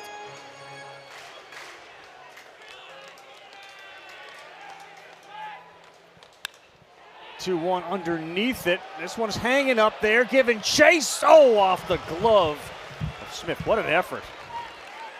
Don't forget, Drew Smith played some outfield in his Oregon career, and he was tracking that thing like he really felt like he was going to be able to finish that play off. And Not an easy angle coming from third base. You see him have to avoid the third base umpire and then try to catch that thing over the shoulder. He almost pulled it off. Yeah, good appreciation, too, he had for the wall. It's obviously just a different warning track in color only. Third time in as many years that Smith earned a spot in the all-regional tournament team. And again, as Berkey just mentioned, he did it at 3 different positions. Swing and a miss, another strikeout. 7 on the night for Sanford, and he's rolling right now. Yeah, tonight where he's been hurt on the fastballs, that fastball that gets down. And where he hasn't been hurt is a fastball that's right here, the one that he can elevate. The velocity has been 92, 93. It's been a little bit more, but it's not been as high as we've seen it this year from Sanford. However, the carry out of fastball is still there. And if he can keep it there when he gets into plus counts and get a swing because it's just up and out of the zone, those are the ones he'll have success with. That Flora right there is the pitching coach of this team, and here comes Pendergrass. He swings at the first one, ground ball the second. Cooney, that's a helper right there for Sanford.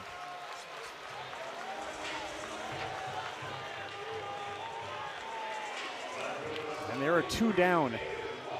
You mentioned Drew Smith, of course, who says how special a place this is, one that comes since he was 5 or 6. It feels like he offensively is taking on a lot of the responsibility. You watch Sanford's body language, I think he's feeling responsible for what happened early and doing his level best to get his team back in this. Well, and it gives you some juice, Ravi, when your team punches back, right? Yes. Now you really feel like you're right in this thing. How does he handle Aiden Robbins, the leadoff hitter? His misses have been minuscule. Robbins a home run and a walk.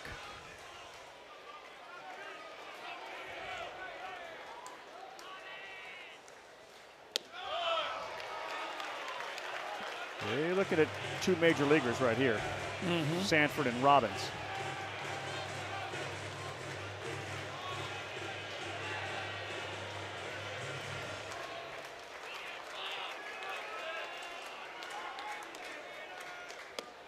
It really is interesting from a body type standpoint how much Sanford reminds me of Gage Wood. Now, Wood was doing this at 97 to 99 with the same kind of metrics, but both about 6 foot tall. They kind of look like high school running backs, and we'll see if Sanford has that kind of jump in him in year 3 the way Gage Wood did at Arkansas. I wonder what the impact of the Robbins first inning homer had on Sanford's desire to give him something else that is now back-to-back walks for Robbins. It has looked nibbly, has it not? Yeah. You've gone back to that one a few times tonight. I don't think I had heard it until tonight, but I got a feeling it's not leaving. We need a Burke dictionary. Woody Williams used, anytime a pitcher would do that, he would yell from the dugout, "Nibbler!"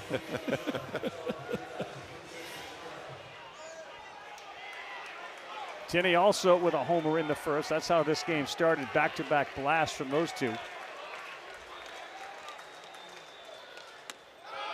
Yeah, that one caught a piece of the plate. 15 years later, and I'm pulling out a new word. I'm pleased, KP. Nibbly.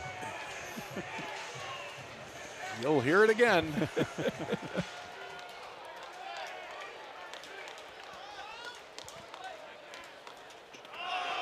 Well, that was helped by the right shoulder of Travis Eggert. Otherwise, scoring position for Robbins. It was going to get by. That's a pretty good job by Robbins right there because, I mean, 9 times out of 10, watch where this ball ends up. And this thing is spinning when it gets there. And it comes off just enough. He got an assist, too.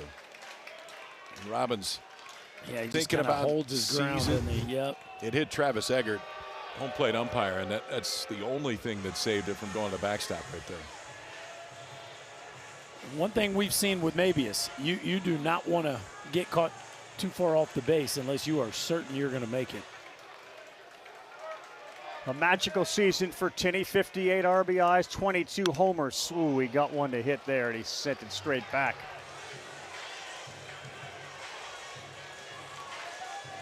Reached on a homer and a single on a ball that deflected off the glove of Smith at third base.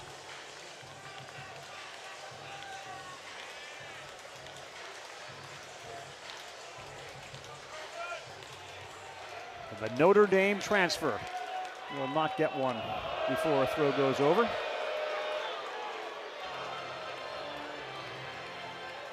Pretty elite history of catchers at the university here, and Tinney will certainly be added to that list. 1-2, sawed off. Into right field it goes. Robbins puts the brakes on as the throw comes in from Laya. Again, we have seen Milwaukee get sawed off. You see another strong guy, Tinney, who's able to muscle it out into right.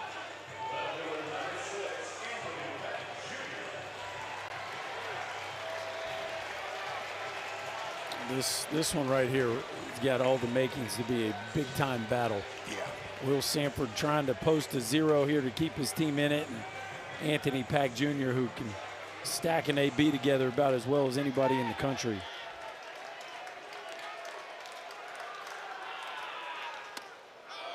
Too far in to Pack, who's got the presence of an upperclassman, though only a freshman. I do like the idea of crowding him with a fastball. He is very comfortable taking the fastball the other way. That time they tried to steal a strike inside with a fastball, just missed. He takes there. They have worked really hard with Pack on being able to go the other way. Instead of being pull crazy, the freshman of the year in the conference, and certainly one of those that would be considered a freshman of the year in the country. It's got a 2-0 count. Did he go? No, it's 3 balls, no strikes with Becerra in the on-deck circle.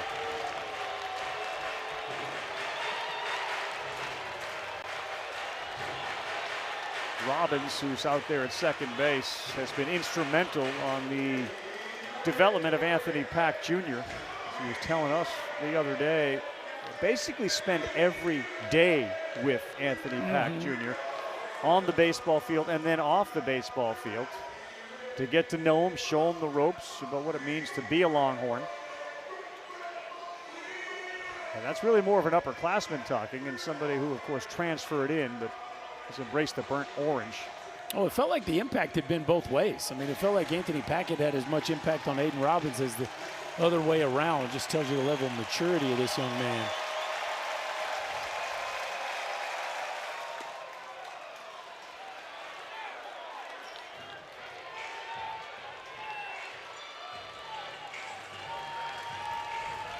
Here comes the big pitch of this plate appearance. Robbins and Tinney both lead off, second and first. 2 down and a 3-1 to the 3-hole hitter. Bases loaded after a walk.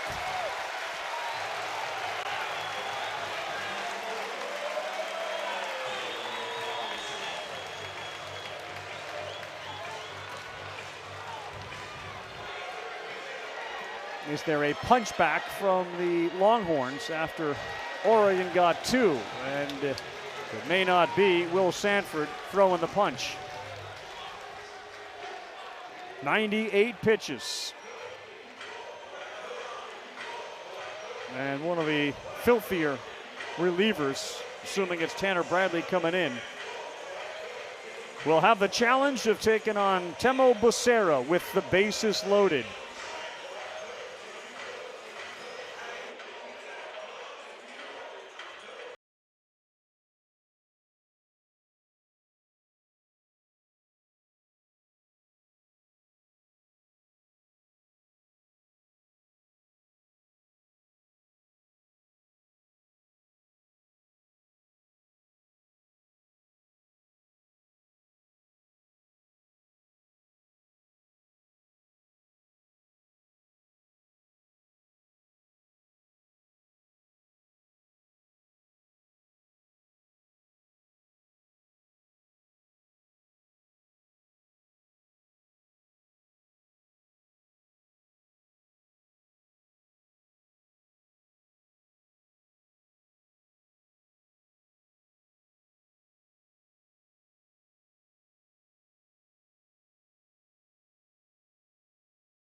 Fellas, in the midst of the NBA and Stanley Cup Finals, Major League Baseball hits the air Thursday at 7 o'clock Eastern Time. It's the Mariners who have moved into first place in the AL West, and the Orioles. You can catch it on ESPN, stream live on the ESPN app. Tigers beat them today, Seattle 5-4. Kevin McGonigal, a homer. He walked it off in a 5-4 win. They scored 2 in the bottom of the ninth. Meantime, back here, Will Sanford now gave his team a chance after getting ambushed in the first with a couple of back-to-back homers, and he hands it off to one of the best in the business. He's been so good this year. And for Tanner Bradley, he's not necessarily a short stint guy. He's on for the 31st time, but he's worked 51 innings. Look at the swing and miss. Just 24 hits in those 51 innings. He's punched out 79. Comes in now with the bases loaded. And the first one to Becerra misses wide.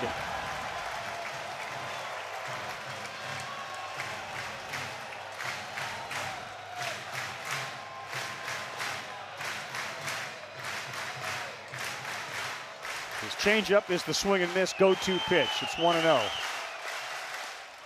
It's 2-0.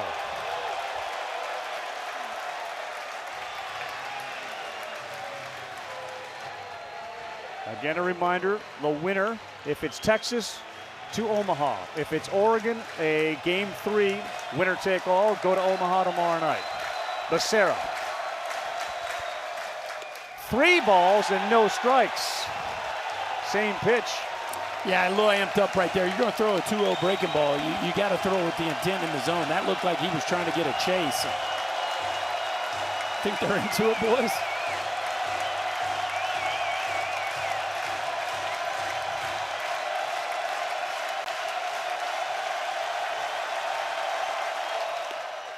Right down Broadway. Interesting, too, just the way that Sanford had handled Becerra. 2 strikeouts, both caught looking. Just looked like he had run out of gas. Yeah.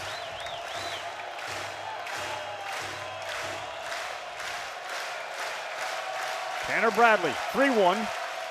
Yeah, he landed another one. What a pitch. Wow, what a funky looking pitch that was. It's got some Bugs Bunny action to it. 3-1 changeup right there. The arm action looks like he's trying to throw it through the backstop. Got a feeling you may see that one again right here. You do, and he does it. Wow, what a performance by Bradley. That gets Sanford out to greet him. He's the first man there, other than an umpire, to say thank you. They leave him loaded. It was 3-0. Mr. Bradley, then it was 2 straight changeups. That one's not easy to hit. We got a good one in Austin tonight. To the bottom of the 4th, Ducks trail Texas by 1.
We are back. The NCAA Baseball Super Regional is presented by Capital One. Jim Schlossnagle, of course, the head man at Texas, looking to take this team back to Omaha for the 39th time. What are you seeing out of Riojas as this game has progressed?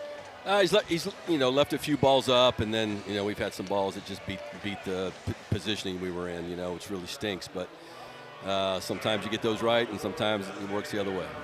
And lastly, you saw Bradley throw that changeup 3 times. I spoke to you before the game. You know what that pitch could be. Yeah, he's super effective, and I thought we had him on the ropes there, and but he did a nice job executing the pitch. It's a tough pitch. That's why he's got the numbers he has. Coach, thanks. All right, thanks. So it feels like even down a run, maybe the momentum has moved to the Oregon Ducks dugout. And it's now Milwaukee. Ooh. 71 on that breaking ball. That's where you go back to. Sometimes he does stuff that you don't see very often. I mean, he's probably thrown a pitch 71 miles an hour 15 or 20 times all year. If there was a home run derby, you would absolutely have this guy in it, as it's 1 ball and 1 strike. And he's got homer power of 500 feet, especially with the wind, but he's blasted 496 and 471.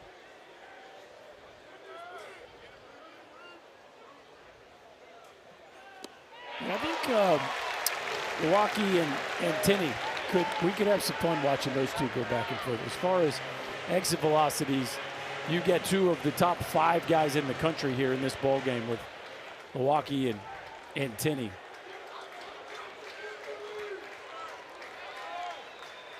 One and two, a couple of breaking balls. He will not chase there. Milwaukee is from Utah. And literally and figuratively burst onto the scene this season for the Ducks.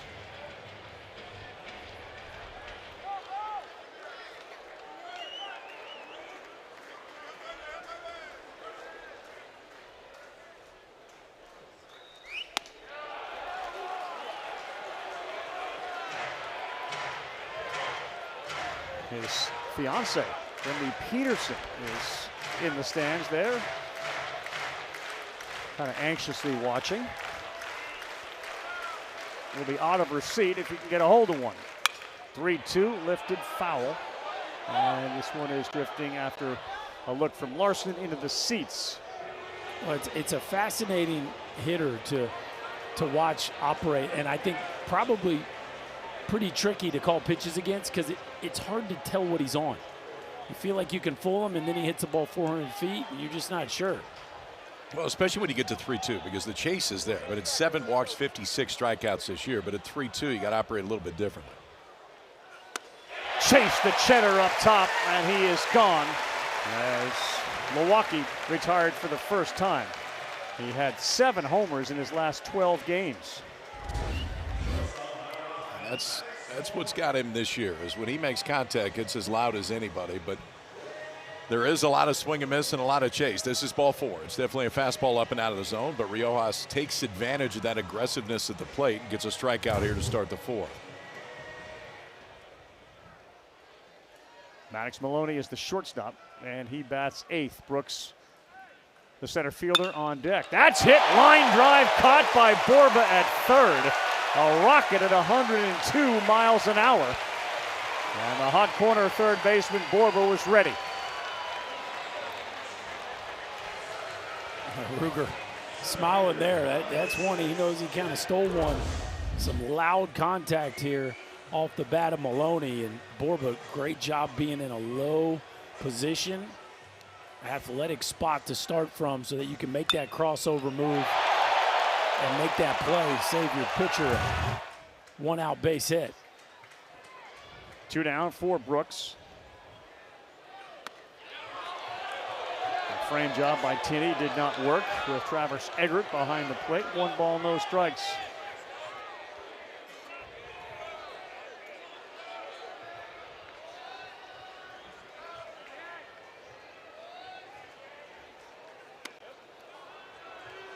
Casey is such a great baseball name, isn't it? Casey? Yeah. I think Casey Borba screams third base baseball player. Okay. I'll buy it. There's been a few Caseys at the plate. Sean Casey. Okay. You're convincing me. I need to do more. Keep going. Yeah, keep going. Casey Blake. Casey at the bat. Casey at the bat. Famous. Yeah, okay. He's got a big statue. You mentioned that. Casey Blake. All right. Your guy, the mayor. We're gaining on it. Wait, we bought into Nibley. That's right. Come on. Turn the favor here. 3-1. I'm trending. It's trending. Yeah. Casey as a baseball player name trending. 3-1, 9-hole hitter with Jimenez on deck. 3-2 for the dancing Riojas there on the bump at 96 miles an hour. Holding that velo.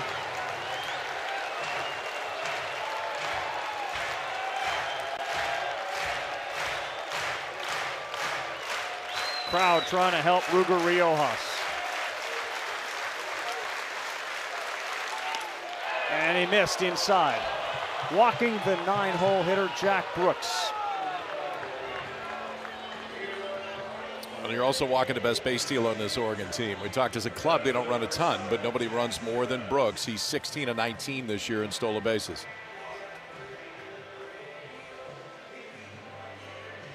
Good fight back from Oregon in this game after being down 4-0 into the bottom of the second. And the changeup specialist now in the game for them. Jimenez, a strikeout and a walk tonight. And this one is on a line to right. Robbins is right there. And that will end the fourth. Riojas threw it. It's 4-3. When we come back, Adrian Rodriguez steps to the plate.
Absolutely elated by what's going on in the NBA Finals. And Game 3 tips off Monday night. It's a 2-0 New York Knicks lead. They go back to the Garden. NBA tip-off will lead things off at 8 Eastern, followed by the game at 8:30. Watch it on ABC or stream it live on the ESPN app. Jalen Brunson has carte blanche for that city for the rest of his life. I think he has earned that. Is that guy a winner? Yes. College national championship, now staring down the teeth of one in the NBA as well. Special dude. Tanner Bradley came on, and my goodness, was that changeup we saw crazy after he fell behind Temo Becerra with the bases loaded. 3-0 and came back with 3 straight Bugs Bunny changeups. And he interestingly started them with 3 sliders that were all off the plate. The biggest environment you've ever entered in your life. You start 3-0 and come back and strike the guy out with the bases loaded. That with 3-1 changeup and a 3-2 changeup. Incredible. It's 1-1. Yeah, there it is again. You know, oftentimes those that were on the Texas side will tell you, he forces you to swing at it, and often it doesn't end up in the strike zone. These have all been in the strike zone. You know what this reminds you of a little bit is it's like the Volantis curveball, the pitch that you can't really prepare for. He golfs one, and this one is being chased by both Jimenez, and it lands foul by about 2 feet. Smith couldn't get there, and Jimenez couldn't either. That's another one. It's not exactly where he wanted to throw it, but it's so different than the action that you see from anybody else. Volantis is curveball. It's so different the action you see him. And watch the swing. It looks like cricket. It's actually a fairly high spin changeup. 2200 is on the higher side of it. But he gyros it so well that gravity just shoves that thing down as it gets to home plate. No, you can't. I remember facing Johan Santana's changeup, and you see him make the best hitters in the world look stupid. Trevor Hoffman and Pedro. You couldn't wait to get in there and look at it just to feel dumb for yourself. You look forward to that? Yes. Okay.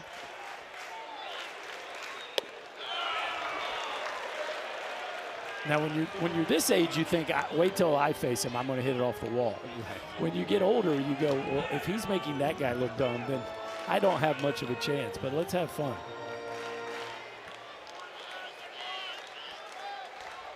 2-2. There it is. That's a little heater inside, and it just fools you at 92. Rodriguez dropped the bat. And that's the one you've seen that reaction before that starts bothering the hand. That's the one thing with Bradley is he's not flipping a fastball in there at 86. Like there's enough giddy up that at some point he's going to throw you the changeup, and he can still beat you with this. Ooh. That's 92 on the inside part, and the look on Rodriguez's face tells you all you need to know about how that follow-through felt on that hand. You wonder if that grimace before the foul ball that he was swinging at was almost anticipating the pain that might come from it. The fastball lands at the bottom of the zone as Rodriguez was retired. He had multiple hits in all 4 NCAA tournament games. Did number 24, and he is 0 for tonight. 0 for 3. Mendoza is 1 for 2. Well, when Bradley can throw the glove side fastball, two-seam fastball to into lefties and away to right-handers, and then turn that changeup out of that same window, that combination is just going to be very difficult to defend. Mixing in a breaking ball too. And first time through the order here, these Texas guys are just going to have to kind of taking notes. Yeah, I mean, this is just a tall task here before you've gotten a look at him for yourself. Well, he's not going anywhere either. I mean, Bradley coming in where he did in the ball game. He's gone as far as 4 in the 3rd this year. Did you just say that's gross? I didn't, but it would be accurate. I thought you did. I think somebody else in your ear did, but we were all thinking it. Yeah.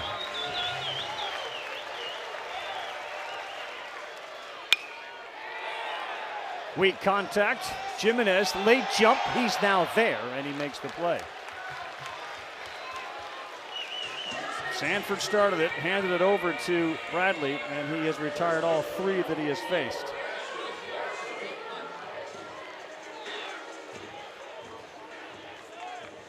He settled it down, hadn't he? I really thought Sanford settled it down. And yeah, he certainly left him with sort of a settled ocean out there. You mean the bases loaded? Yeah. A settled ocean. It's a really big ocean. Is that what we're calling that? It was windy. You had high waves? That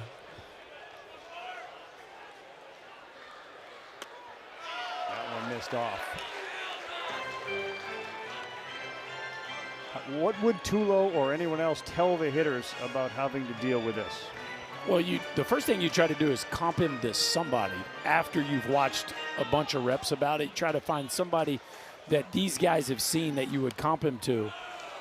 And then, of course, in today's world, they have so much technology to try to mimic the shape of pitches through their pitching machines that they have down in their hitting facility. So you show it to them, you try to give them a comp, and then you rep it best you can on some sort of artificial look. But there is no experience like facing it for yourself.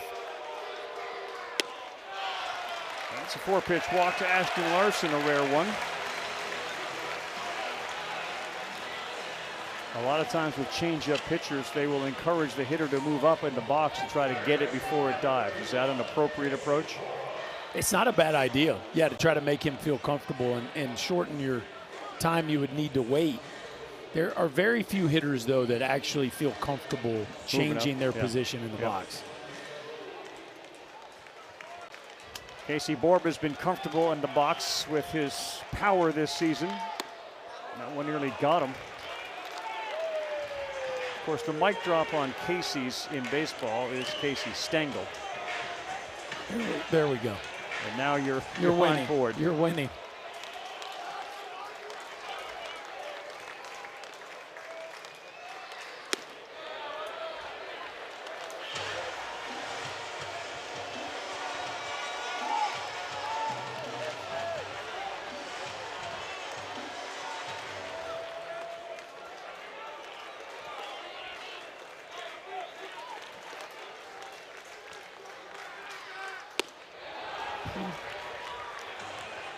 sinker has real depth too. And again, he's doing a nice job with pitch selection where that fastball jumps at 91 after the 78-mile-an-hour changeup. And see, Texas guys just not very comfortable right now.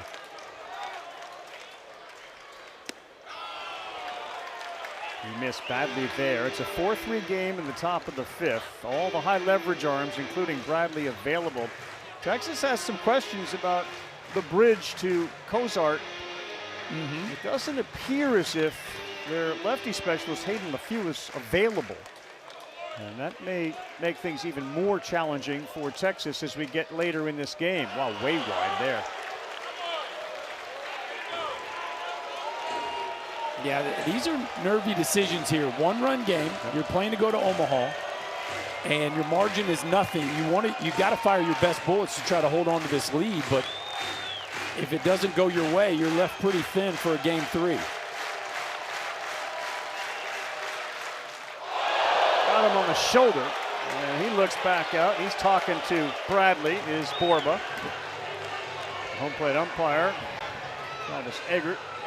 Make sure to get in between the two of them. So you do move Larson down there to second base as Borba gets hit. And now the 9-hole hitter for the Longhorns. I can promise you he's not trying to hit him with a slider in a spot like this. And you've been hit a lot more than I. I think last time I was hit I was like 14. So I mean, it still doesn't feel good, but there's zero intent on that. And the Texas hitters have definitely been the aggressors in these 2 games. There's been a lot of body language being sent from the Texas offense out towards the Oregon mound. And Borba just kind of stacking on that there with not taking too kindly to wearing that slider off the shoulder.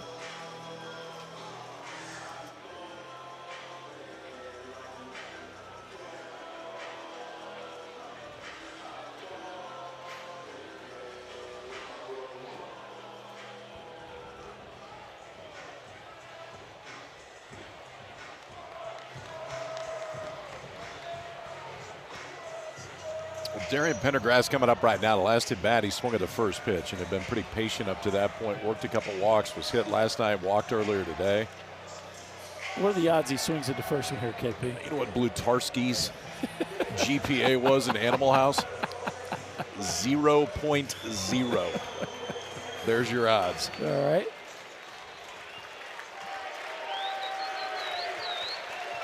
So if that's the case, can Bradley land one in the strike zone? Sure can. Maybe he was thinking along with Blutarski. It is now 0-1. Very convicted answer by UKP. Confirmed.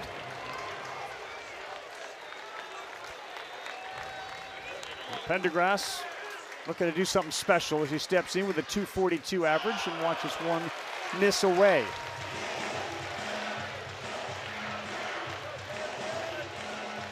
One more time, the outfield of Jimenez, Brooks, and Laya. Very shallow, good arm in right field and in left. 1-1 to Pendergrass with Larson off second. That's beautiful right there. Front door changeup with a whole bunch of horizontal break. How about 21 inches of horizontal break on a front door changeup? That's a tough pitch to pull the trigger on. That's more than the width of home plate. Finalist for the stopper of the year. Here's the 1-2. Pendergrass is able to foul it off.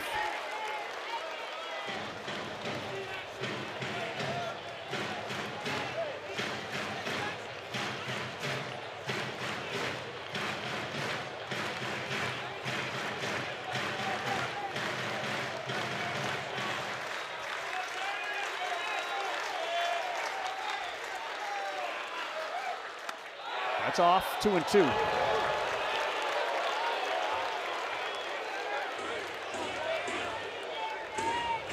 First team all Big Ten selection.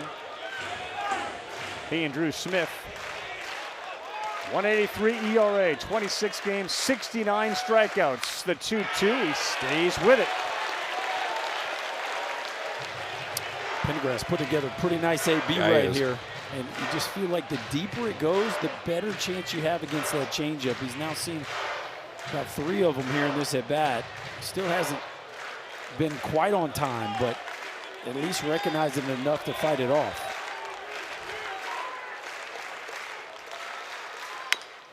And a high chopper. It's fielded cleanly by Bradley. The underhand flip to first for the out. They will strand 2 and bring up the heart of the Ducks order. Laya, Cooney, and Smith, who's already 2 for 2 with a couple of doubles when we come back to Austin and the Supers.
Omaha is always packed with superpowers.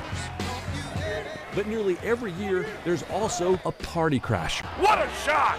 This year, there are more super hungry programs that either haven't been here before or haven't been back since last century. Wrecking balls to cause chaos. Unbelievable weekend. Sounds super powerful, doesn't it? Amen to that. It sure does. We cannot wait to get to Omaha next week. First game's on Friday with a whole bunch of newcomers. West Virginia will be there in force, Troy, and they're very animated, fun. Head coach will be there. Got a chance to have 5 SEC teams there as well. Laya leading things off, and he looks at one down the middle to go 1 ball, 1 strike. The last time we had the Rebels in Omaha, it was kind of an Ole Miss takeover, so I'm excited to see that part 2. I got a feeling the Mountaineers are going to show up.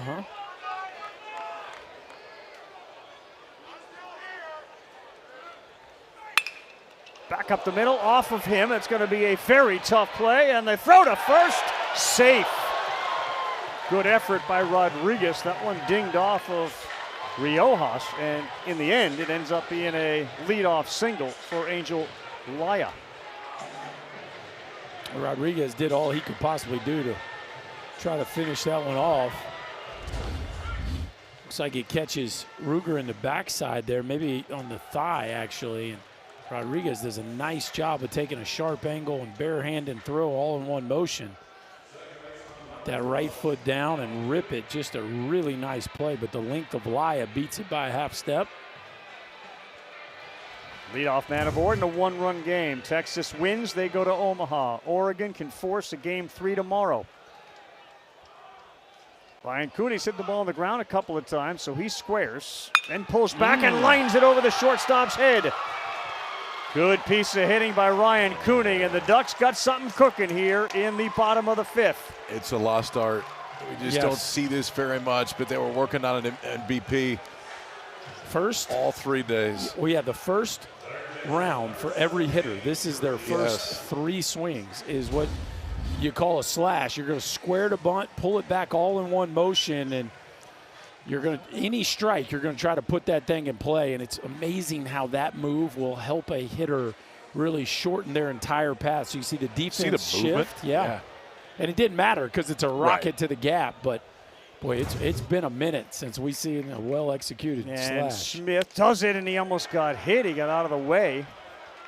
Well, this is one of the things that we talked about with Oregon is they can play the power game. They've hit over 100 home runs. They can also play what some will call the West Coast game, where they force you to defend in ways that you haven't had to defend in regularly during the course of the season. Smith has been Mr. Clutch for this team. You got to let him swing here, don't you? As He's good as got he's two going. doubles. That's what you probably do now. I would have said after the first one for sure, but hard to give up an out right here when he's swinging it as well as he is. Holds the modern era program record. He had a 20-game hit streak. He's got 2 hits tonight. They're down a run with nobody out and 2 on. Pops it up. Foul. Wow, they went back to that same play. Yeah, I don't. With their number 3-4 hitter. I mean, he went deep last night. He's got doubles on both sides of the field tonight. I mean, obviously they got their style and there's certain ways they want to play it, but this one surprises me, especially in a 2-0 count. If you're going to do it early, fine, but 2-0 count, I would have thought that he got 1 green light. He's got 5 3-hit games this year. The first baseman Larson is way in. He is squared again. Watch the slash. On a 2-1. And he does put down a beautiful one. Riojas fires. Ooh. Got him by half a step. Well, we'll see if that decision pays off. They move them both up into scoring position. There's now 1 out.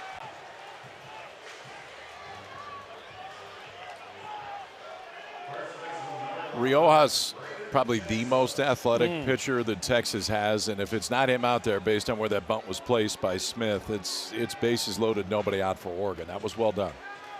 Now the heat on the freshman here. You bunt him over to give him a chance. And you talk about a big spot who he left on 5 in his first 2 at-bats yesterday, and now he gets another chance here. Second and third and 1 out. High pressure situation for a young player. It's been a little bit of a different story tonight with their ability to come up with the big hits.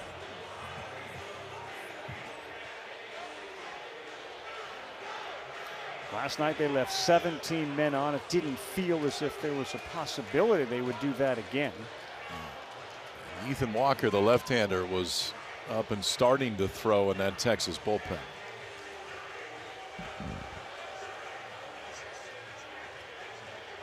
Remember, this started with Laya with a single off the back of Riojas. And much of this season has been dictated by the play of the freshman for Oregon. Here is another one in Braden Jackska. Laya and Cooney scoring position. First pitch misses.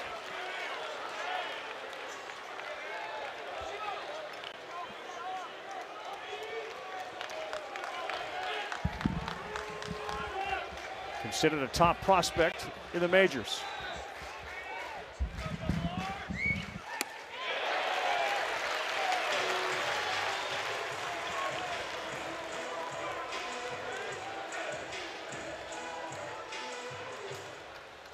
One ball, 1 strike. 35 RBI on the season.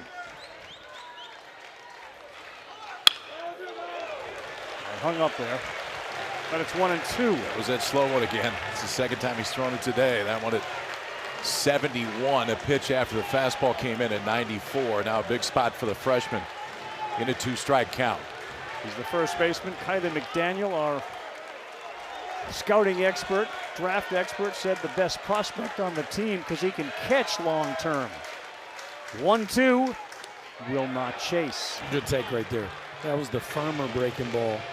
Slowed him down with the big loopy one, went to the short downer there, and Jackson does look settled. Yeah, he's taken 2 sliders in this at-bat. He took the first pitch of the at-bat and then that one right there. That were both out of the zone. Got a pair of home runs in the Big Ten tournament. Dove in 2 against Yale in the regional. There are 2 out there right now, and the 2-2. Fouled off at the plate.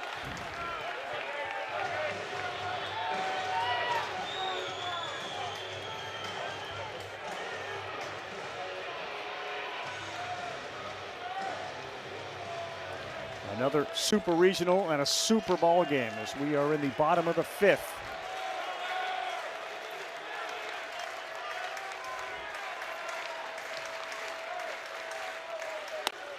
A little high. And that's just a good take. He does look composed, man. All their freshmen look really composed. Maybe not early yesterday, but they're starting to settle in, it feels like.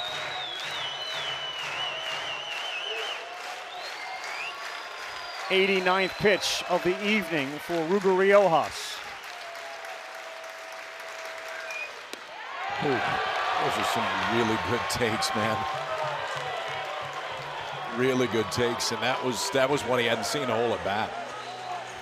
Is there anything left in Riojas' tank? It's going through the mind of Jim Schlossnagle. What do you guys think?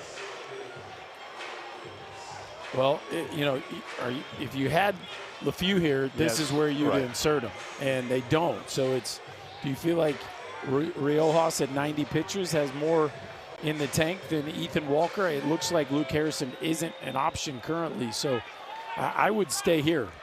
Yeah, and he's got Crossland up and throwing too. Max Winter, the pitcher coach, out. And generally, when he comes out that fast, it's not to make a pitching change. Schloss generally makes those. Bases loaded. He's got Crossland, the right-hander, up. He got Walker, the left-handed, up. Walker doesn't walk anybody. Crossland, freshman, coming in this spot. I'm not quite sure if that's the one you want to put him in, but it looks like right now they will stay with Riojas.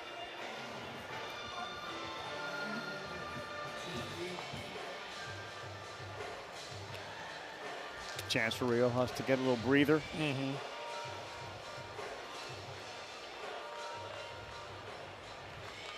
So the guy that does catch, while Jackson may project as a catcher down the road, is Berkeley Mabius. Struck out and grounded out to first. Oregon trailed this game 4-0. Berkeley is 2 for 9 with the bases loaded this year. Laya, Cooney, Jackson, the base runners. First pitch poured in there, 95 miles an hour.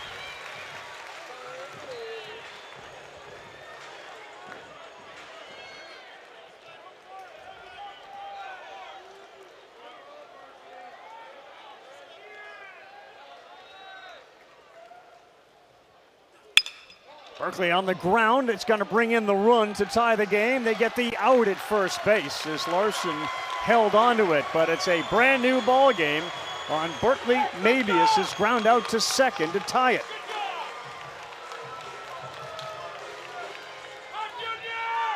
Well, situational hitting has been much better in this game. Still not that monster blow that clears the bases, but at least cashing in on some of the opportunities that they're giving themselves.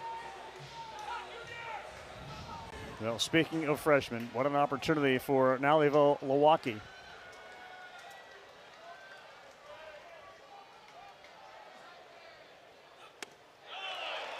Good one to get started, 0-1.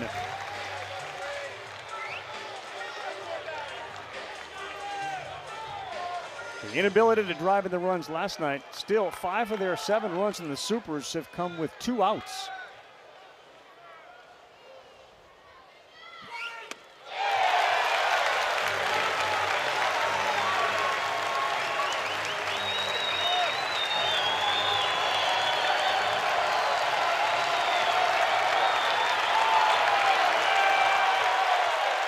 Be careful of throwing one down so that it doesn't get by and allow Cooney to score, who's got a massive lead there at third.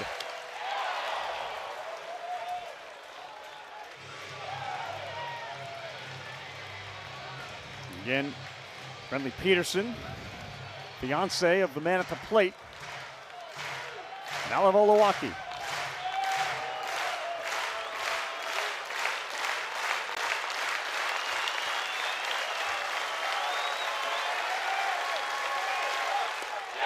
Got him, another slider, and Riojas very fired up and animated coming off the bump.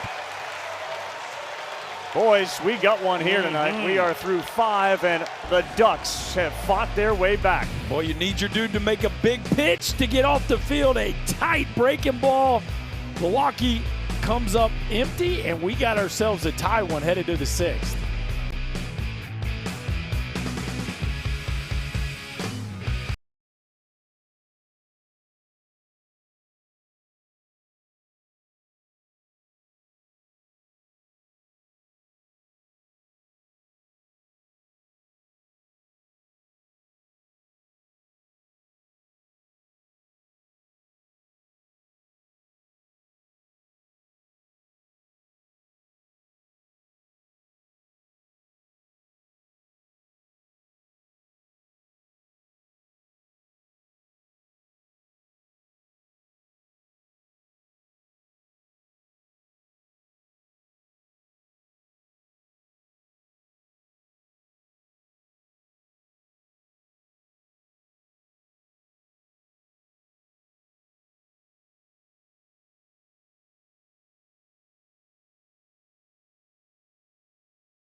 Now, boys, early noise in this one, and our Capital One rewarding performance takes us back to the first. Yeah, how about back-to-back pumps by the 1 and 2 hitters in this Texas lineup.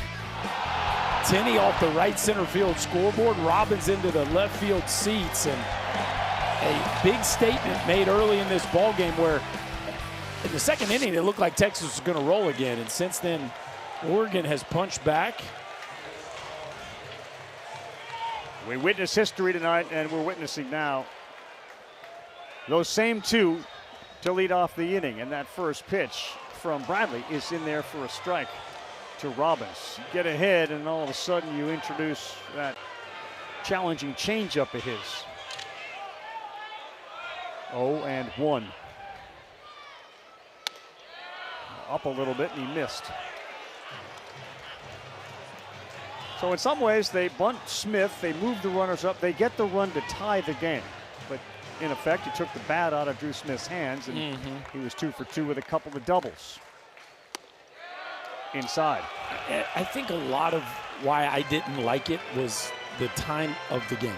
You're still in the early middle innings of the baseball game, and I just, playing for one at that point, didn't feel like the aggressive move. Whoa, watch it.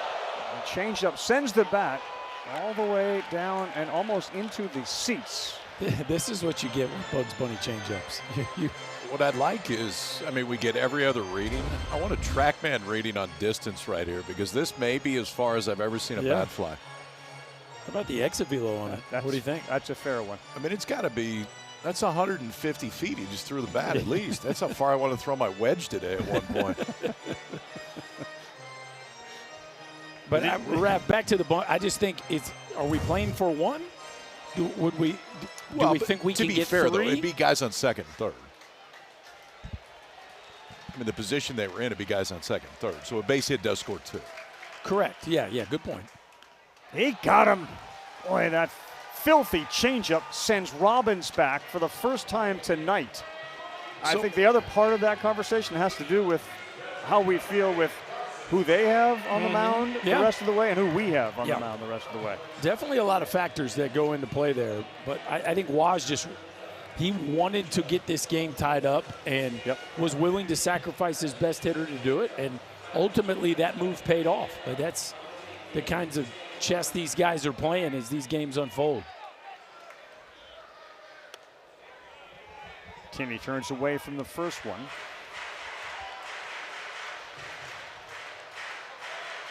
Homer, a hard shot to third off the glove of Smith. They called it a single in the fourth.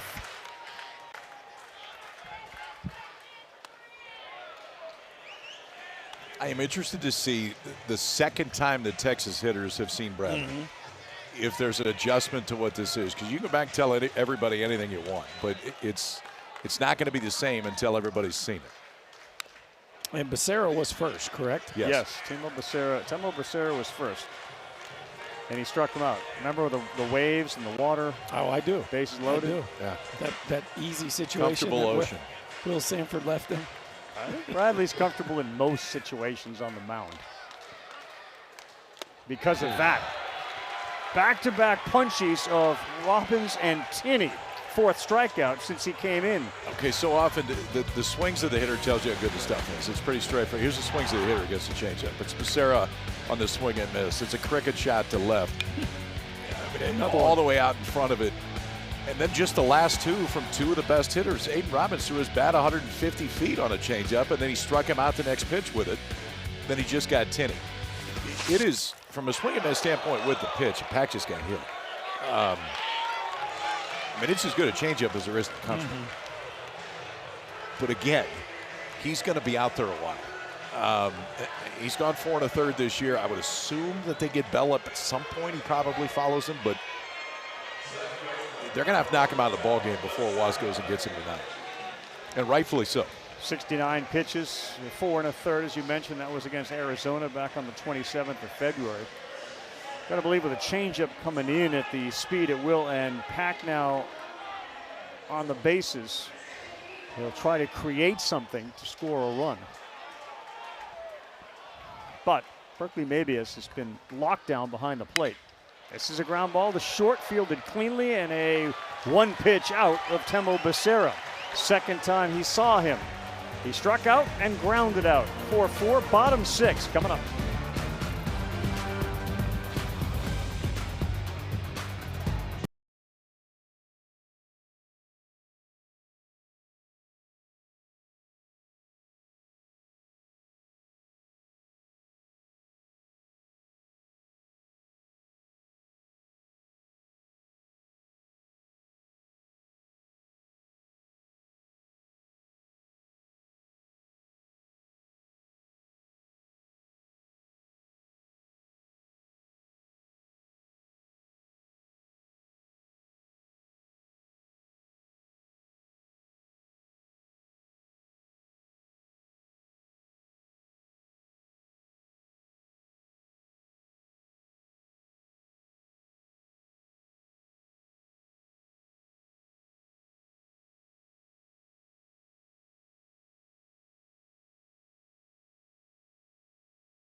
Matt, so we're going to wait a little bit longer. And thanks for the good news, Schick. Yeah. We may have a game 3 here. It may be a resumption of 2 games and a game 3 if Oregon, who has made their way all the way back into this thing, can get to Riojas here in the bottom of the 6th. It starts 8-9-1 with Maloney. How much is left in the tank of Ruger Riojas?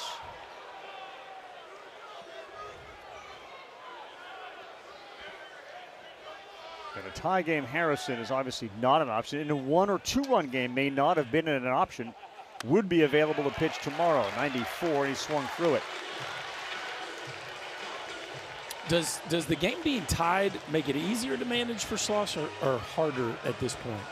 Oh, I think he's all in to win today. They go down 1, it may change it a little bit, but not yet. Bunt, and that's foul. Because we can't forget they're the visiting team tonight. Yep. So that changes everybody's calculus as well. Such a fascinating format when you want to go all in to win this one, but you have to at least have a thought about the fact that there could be a game tomorrow.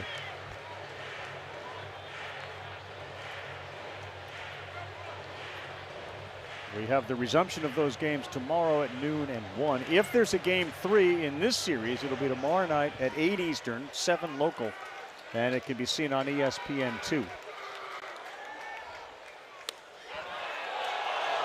Really good take by Maloney. It does feel like there's been a little bit of a mirror here tonight between what Oregon's done, which is usually what Texas does. They did steal a base.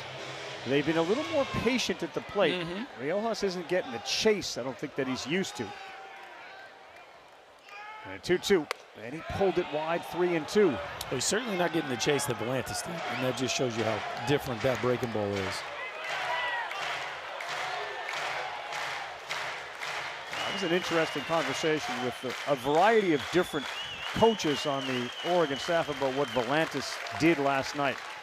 3-2, this one hit pretty well to right center field, but that is Pendergrass who's over there to make the play, and there's one down in the 6th. So Matt Schick back in the studio, just set the schedule. Kansas, Oklahoma will be suspended, as will Alabama St. John's. One's in the 3rd, one's much later. And Georgia's already waiting. They have punched it on the right side of the bracket. It starts the whole thing 2 o'clock Eastern time on ESPN on Friday. The Lady Longhorns, they were the College World Series champions again on the softball side. There you see the reminder tomorrow, 8 Eastern on ESPN2 if necessary.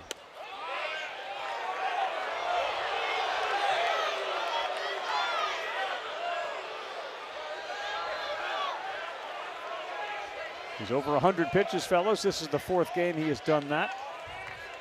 His career high, 119 against Kansas last year. He still finds it there. So with regards to Volantis, Wallace said he looked back at the tape and said, you know what, a lot of it I thought was on our guys swinging. He said, I looked at the pitches, and a lot of them, especially when he needed them, were strikes, and they were really good pitches. This one is slashed the other way.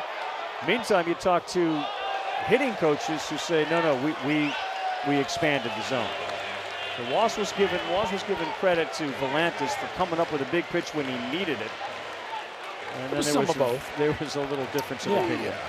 It just, when he needed to, for the most part, he made them last night. He wasn't incredibly sharp, especially from a strike count standpoint. Those 4 walks are a season high, but he showed you why he's one of the best in the country in the biggest moments. The junior Jack Brooks, 1-2, will not offer. 2-2. And just to put a period on the Volantis conversation, both Schlossnagle and the Oregon guys said they noticed there was some heavy, laborious breathing from the first inning on. The vast majority of the pitches were high leverage pitches last night for him. There was no easy inning. 2-2 got him to chase. Riojas is still being Ruger Riojas on the mound. He uses this cutter sometimes almost like a split or a changeup. It's got enough down to it that it gets off of it. You can see just takes that middle finger and finishes that pitch. It gives it good down. It's got a little bit of break in towards the left-handed hitter. Volantis loves it right there. And give Riojas credit, man. He's battled tonight, too. We get the big out to get him out of the 5th. Now 2 quick outs here to start the 6th. Definitely start to think about the bridge to get to Cozart, their closer, and how they're going to navigate that. Jimenez swings and pulls it foul.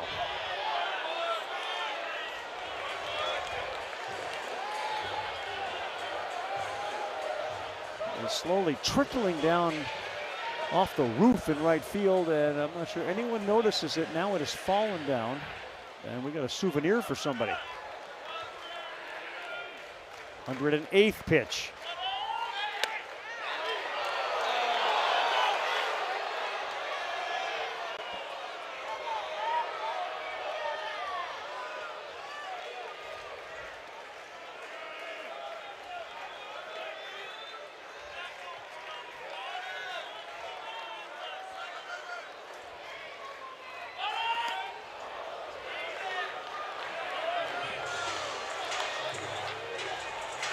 It's a gutsy effort. If nothing else, it is a gutsy effort.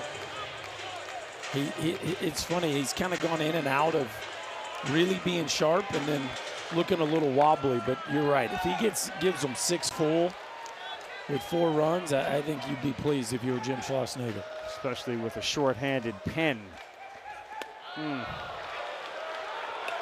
3-1. Laya, who singled and scored his last time up and swung the bat pretty well, is the on-deck hitter. He struggled mightily against lefties. He may be the last hitter here for Ruger Riojas.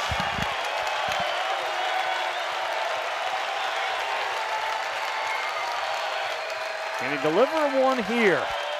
No, he drilled him on the front hip. That likely will signal the end for Ruger Riojas, you would think. Yeah, especially when you got Walker ready to go and you got Laya, the left-hander, coming up.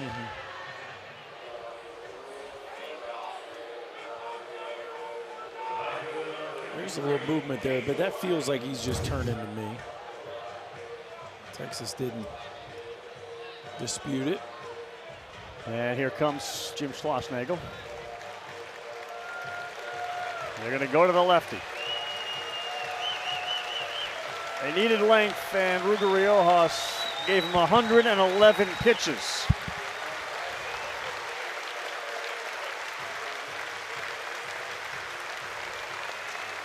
The lefty, Ethan Walker, will be next up, and listen to the crowd.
Rubio Riojas has been one of the main guys for Texas the entire year, and he kind of fought through one today. I mean, the stuff was good, not incredible, and then he got an Oregon offense that got going a little bit, but a giant strikeout to get him out of the 5th inning, and then he gets the first 2 out in the 6th for Riojas. 6 strikeouts on the day.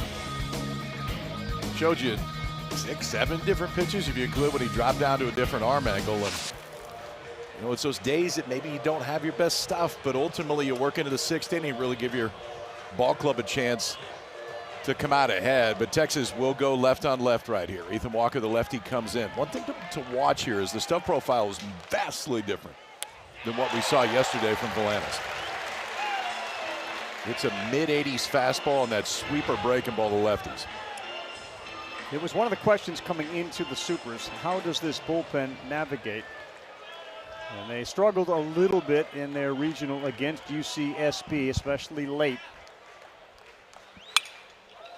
This one is headed towards the seats, and it will get there.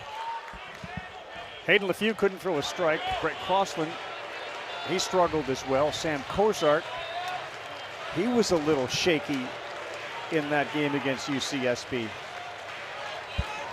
Yeah, it was pretty nervy there down the stretch. Elias numbers against righties and lefties, and you can see the drop-off against the southpaws.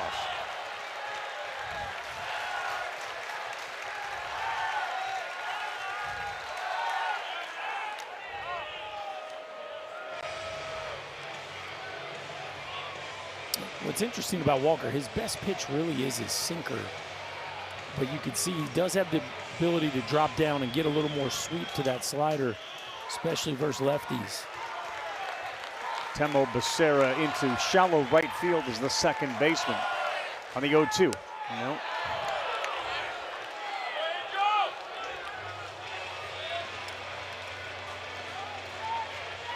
Lefty's hitting just 160 off the sinker. I've had more success against the breaking ball, but right now he just needs one more strike. Jam shot right back at him. Boy, he caught it, and it caught him by surprise, but a jam shot. And Riojas is appreciative of the play by Ethan Walker. Well, there was that sinker right there, a two-seamer that just runs right into the chest of Angel Laya, and that ball falls softly into the glove of Ethan Walker. And you know Riojas is digging that. We're still tied here, headed to the 7th.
Adrian Rodriguez getting set to step in here. You see his numbers in the tournament. It's just been a little bit different with Tanner Bradley on the mound. In a 4-4 ball game, Texas with a win moves to the College World Series to continue its record-setting number of appearances. It would be their 39th. And the Ducks hoping to force a game 3 tomorrow night at 8. Bradley came on in the 4th, bases loaded, got Temo Becerra. Since then, there have been 3 base runners allowed. He has struck out 4. But he falls behind Rodriguez, 2 balls and no strikes.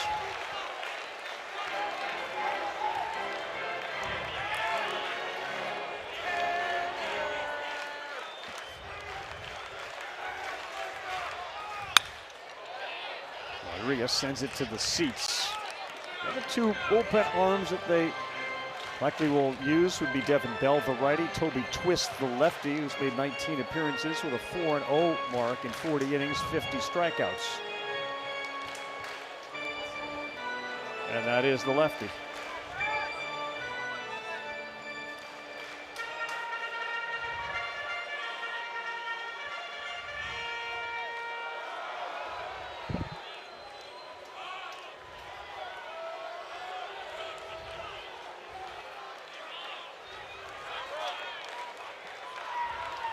Plenty of room, and again in right center field on a 2-1, 3-1.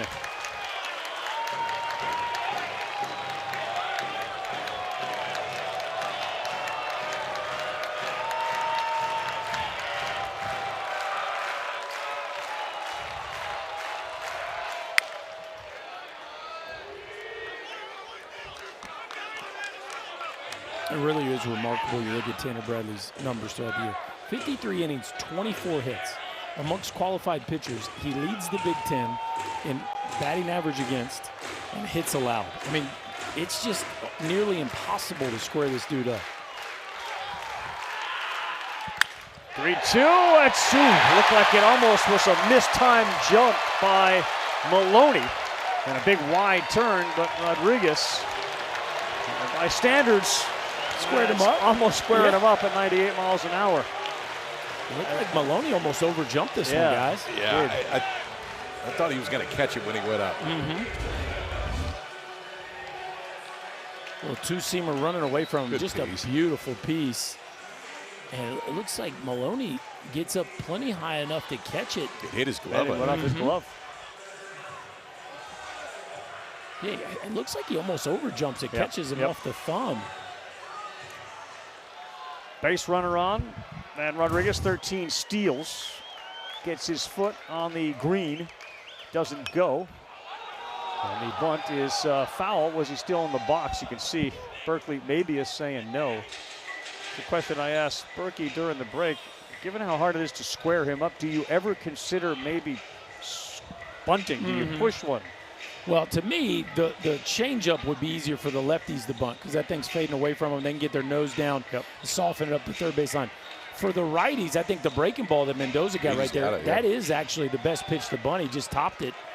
But that thing running away from you is a great pitch to bunt. That brings Smith in. He squares again. That's thrown outside. You definitely got to be careful with Mabius and his arm behind the plate. Well, you got to be careful, too, on the mound not to throw away from contact on a bunt. But if they're trying to bunt, they're trying to give you it out. Yep. Challenge them, obviously, but try to get that out as quickly as you can. Swings and pops it sky high into shallow right. Laya says he has it. First out of the inning.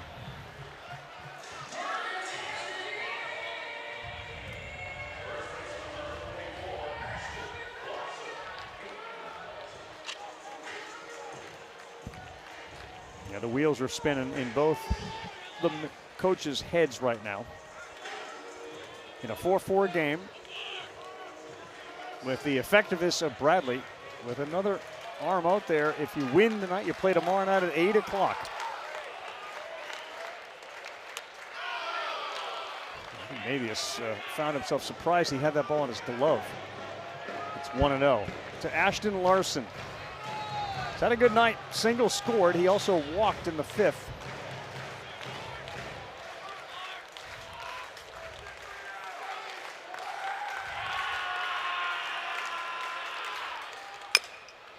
Jam shot, slow roll at a second, but it's a foul ball, and we will do it again. Went off the foot of Larson.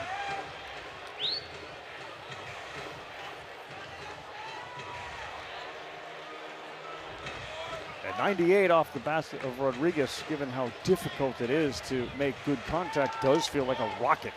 Yeah, and also it just feels like Texas isn't going to stand pat. I mean, your chances of getting 3 hits in the lane or driving one out are not great against Bradley. It wouldn't shock me. That wasn't a lead where he's going to go. He is now. Don't need to worry about it now. That's why I brought that up last inning when Pack got hit by a pitch with 2 outs. I thought they'd have him cruising. And now the ball to the outfield can give the Longhorns, who tonight again are the visiting team in Game 2, the lead.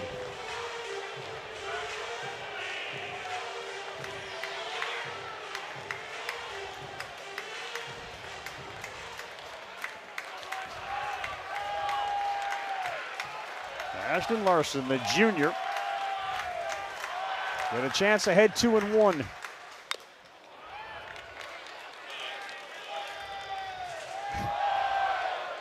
Watch location on that one too. If that changeup starts inching up a little bit more, and that was a little bit higher, that's when it's much easier for a lefty or a righty to put it into play. Where Bradley was so good early as everything was down, down, down.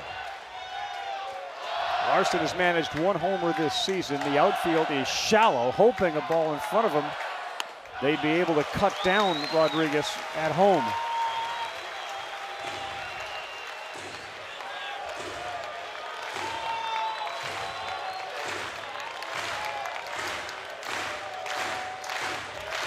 Dangerous Casey Borba on deck. Payoff. Got him.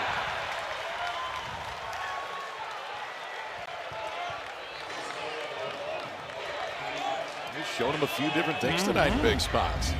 I think the assumption is in this spot that you're going to get the changeup. Instead, he got the slider. And Larson all the way out in front of it, just enough. From a location standpoint, down in the zone, out in front of it enough. Not what I thought he would see right there, but it had the outcome that Oregon was hoping for. Here's the man you cannot leave one up and out over the middle. It's Borba. That ball is pulled down the line, and it was up and down the middle, but he went foul. You were saying? You can't do that with this guy. That breaking ball didn't have much to it right there, and he really got away with one.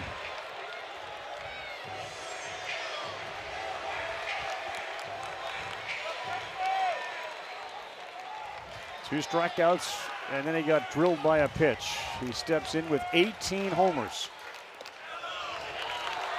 The adjustment was made by Bradley to stay down. Yeah, he snapped that one off a little tighter. I do think this will be his last out. His last hitter. Pendergrass comes up, maybe they leave him in, but I don't think he comes back out for the 8th.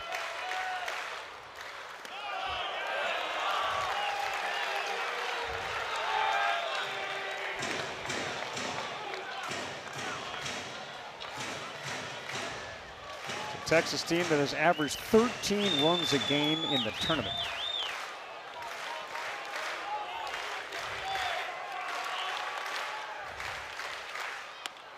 That's a really good changeup.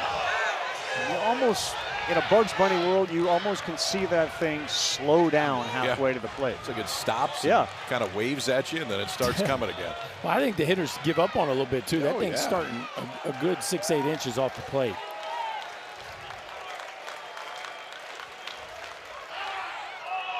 That one gets into center field. He's going to be able to get to third base. Wow. I just don't see that. We had 2 strikes on the hitter with 2 outs right there. Why? Didn't feel like a time where you needed to try to steal an out. You almost wonder if he's not going to steal third base right there. Right. Yeah, I think that might have been put on by the second baseman, Cooney, and just felt a little over-aggressive in that spot. Now you got to worry about the ball getting to the backstop. Yep. A little jam shot should be easy for the shortstop, and it is. He came back inside, and he jammed Borba. Bradley has been massive tonight, and everybody, including Will Sanford, know it.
All right, KP, you said it. Likely his last, and it certainly appears as if it was. He gets a good pep talk and a thank you very much from his head coach on the job that he did, and he was phenomenal.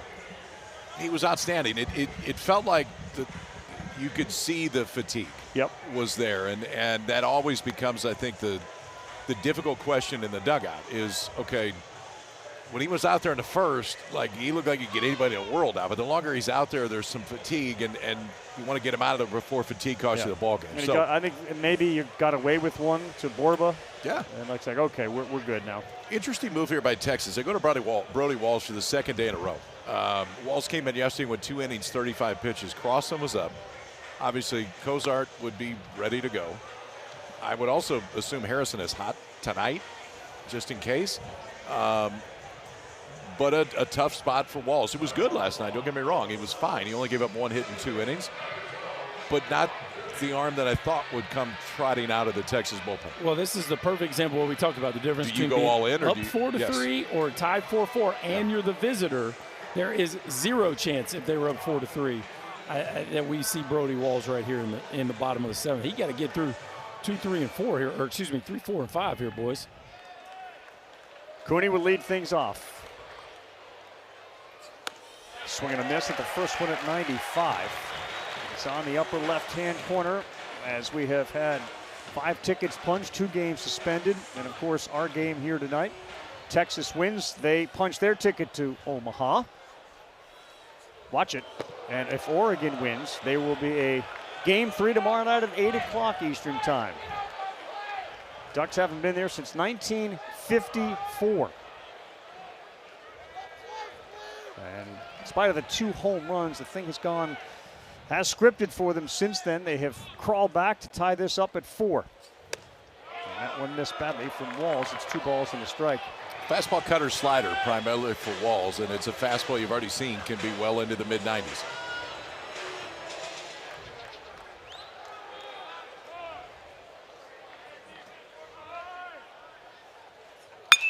He hung one, and this ball is smoked to left center field, and it is off the base of the wall. Fielded by Pack, he sends it back in, but a leadoff double for Ryan Cooney.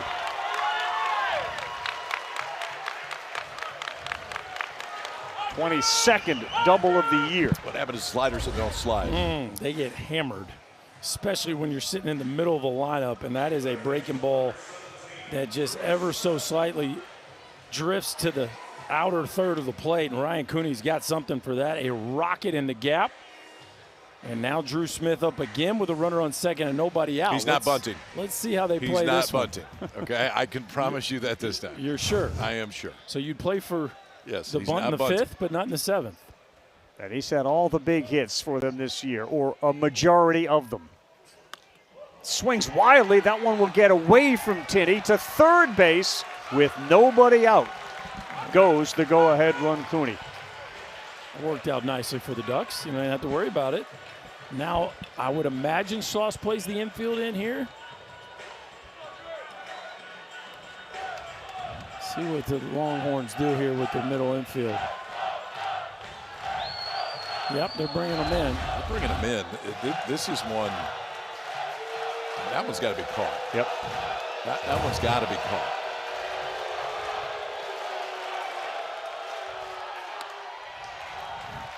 A change-up of his own to get ahead 0-2. For Drew Smith, he calls Oregon deeper than family. He said it is so special. He's built relationships for the last 4 years. He had chances in high school to not come. Looking back, he says, I couldn't have made a better decision. And he has been so solid. 0-2 he takes. He described the 4 years, the greatest 4 years of his life. He can add to that book. Mm-hmm. Well, nobody wants it more than him. He's felt all the disappointment of the super regional losses. Walls delivers 1-2 and a squibber that will go foul. Okay, over the course of the season, if the numbers are correct, and I'm going to go that they are, against right-handed hitters, Walls has thrown the changeup less than 1% of the time. He's now thrown it twice in this at-bat.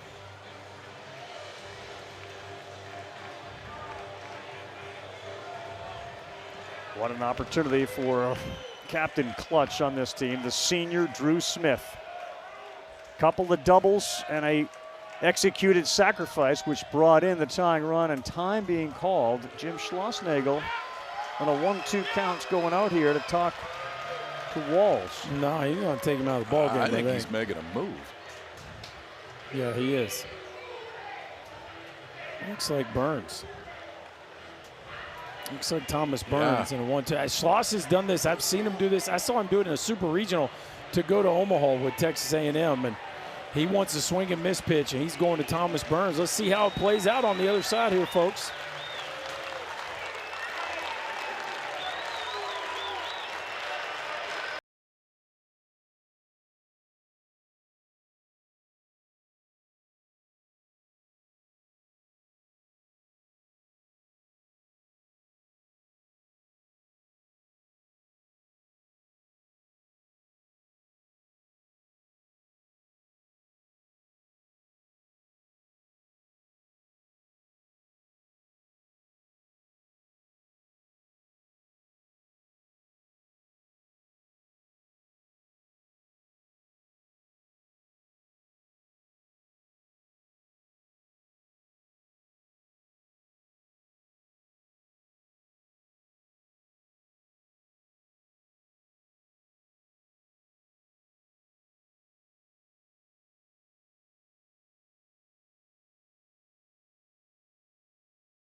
It's a 4-4 ball game. The go-ahead run for the home team tonight, even though we're in Texas, it's Oregon.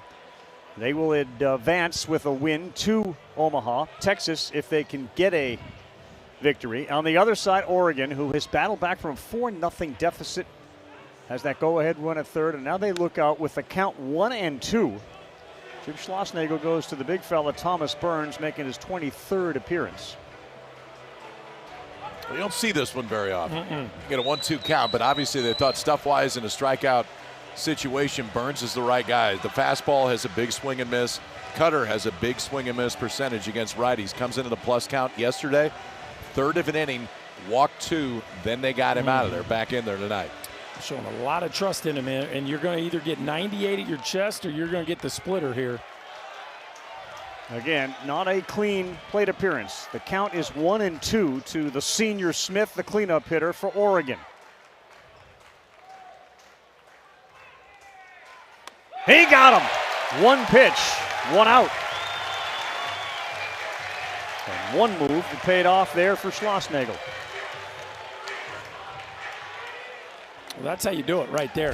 You That's go a and cutter. grab the swing and miss stuff. Yeah, I think that's just a gnarly cutter right on the down and outside edge of the zone. And Thomas Burns did not have great command yesterday. That is a big-time pitch coming in out of the bullpen. Infield stays in, trying to cut down the runner on a ground ball. Braden Jackson is the freshman. He looks at 1 above the letters. Fellas, Texas has played in 158 tournament games in the last 3 decades. They have blown a 4-run lead 1 time, and that was last year against UTSA.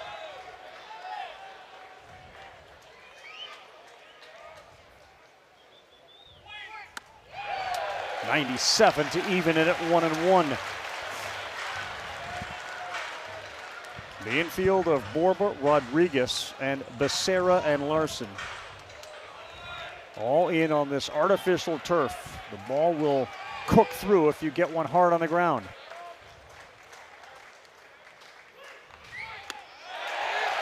Wow. Fastball at 97, change up there at 85 or a splitter. Boy, is he sharp or what? So far.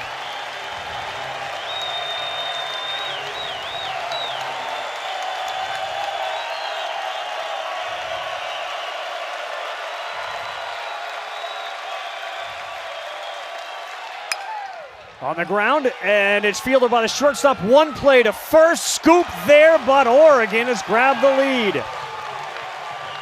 Nice play by Rodriguez, but Cooney touches home. It's 5-4 Ducks. Give the youngster credit. Move the baseball, good things can happen, and he finds a perfect hole between the shortstop and third baseman. Just a ball kind of in no man's land here between Borba and Rodriguez. Impossible throw for Rodriguez to try to get the runner at the plate. Nice job, actually, of just getting the 1 at first. And the Ducks have come all the way back here, y'all. Burke beat Mabius.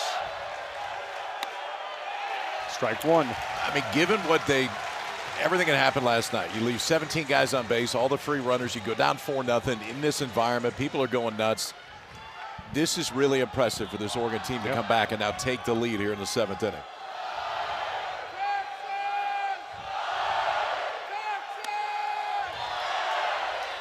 Rodriguez had no choice, right? The only play was first base.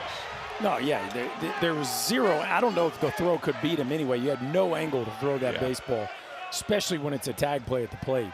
Well, again, it was a freshman Jackson who delivered by putting the bat on the ball.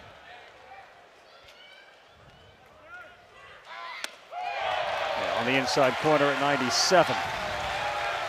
It did not start great for Jackson yesterday, but he has really shown us some growth in a short period of time.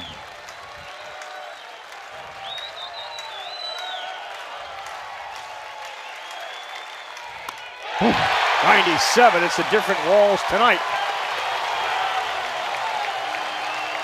Oregon has fought all the way back. Robbins, Tinney, due up. New pitcher coming in for the Ducks.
Well, fellas, Tanner Bradley is out of the game, and he was spectacular. He was phenomenal. I mean, it was the big first out that he got to get him off the field, and then the changeup played so well over the course of it. Texas started taking a little bit better swings as he was out there, but for the right-hander, ends up going 3 1/3, works him out of a jam, gets a fly ball in the infield, and kind of got the feeling when he walked off the inning walked off the field last inning that was going to be it. But their best lockdown reliever did exactly that tonight for this Oregon team.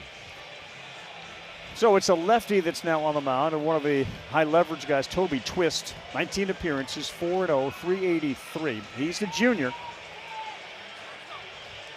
And there's the 40 innings, 50 strikeouts. Yeah, just the 30 hits. It's some real swing and miss stuff. The slider and the changeup both well above average from a swing and miss standpoint. So again, another talented arm out of this Oregon bullpen. Anxiously waiting for the 8th inning, sitting everywhere they can, including on top of that fire engine out there in left. Here's a bunt. Twist will field. He will turn, fire, and that's a heck of a play. We had some equipment loss on the way down there, but Toby Twist was challenged right away on a Pendergrass bunt back to him, and he looked smooth. So's Jackson at first base. I mean, watch this move on first. He breaks in, and now he's got to peel off and get back. So we got to find a bag first, now try to find the base ball, and then make sure you're on the white one. That's the other thing. If that right foot slides over to the green bag, it's no good, but it stayed on what was not an easy play for anybody defensively. And now the two biggest challenges in the batting order, Aiden Robbins. Bends in the first one.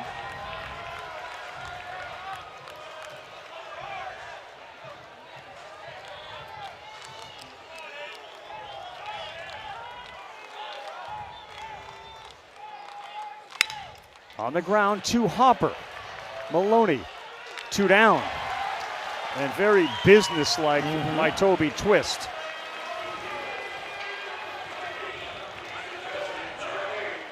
He's been out there plenty this year. I mean, he's on for the 20th time. He has made 3 starts.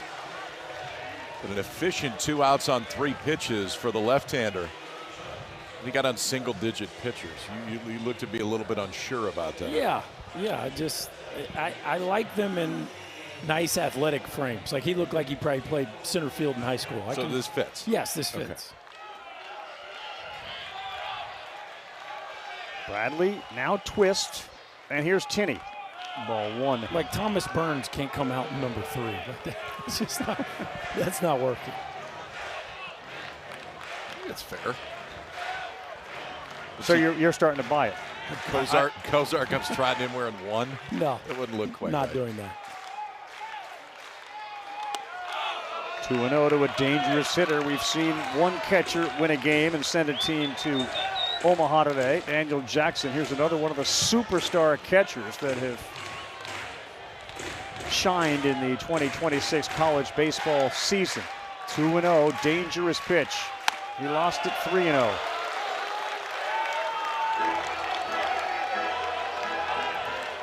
Be careful right here, because I would assume that the light is pretty green.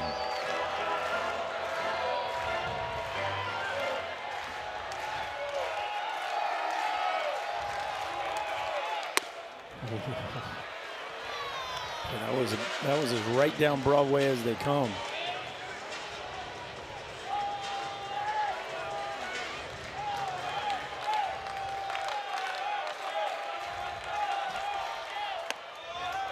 Too far inside, and Tinney will draw the walk.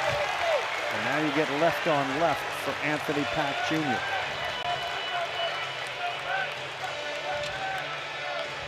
A little bit of a reverse fortune tonight for the Longhorns. They've left 10 men on base and runners on each of the last 6 innings. I know it's left on left here, but we've talked plenty about this with Pack over the course of the season, especially the more that we've seen him. He's pretty good against left-handers, too. He hits .388 against left-handers.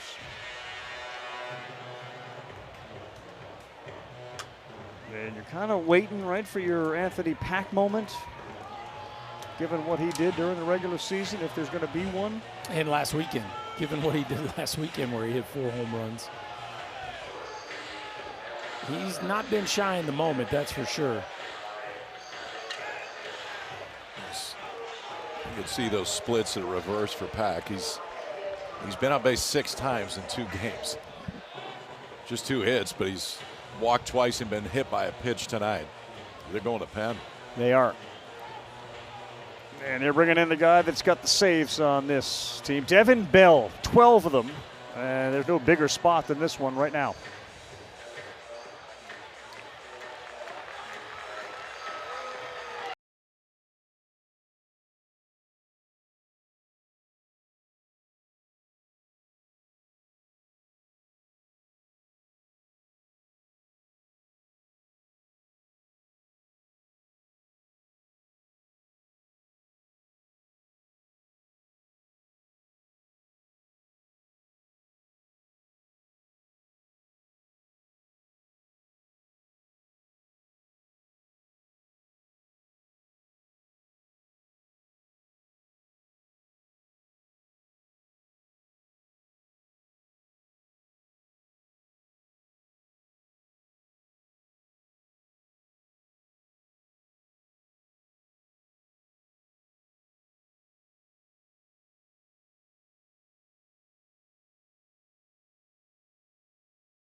It's been intense all night long. The NCAA Baseball Super Regionals are presented by Capital One.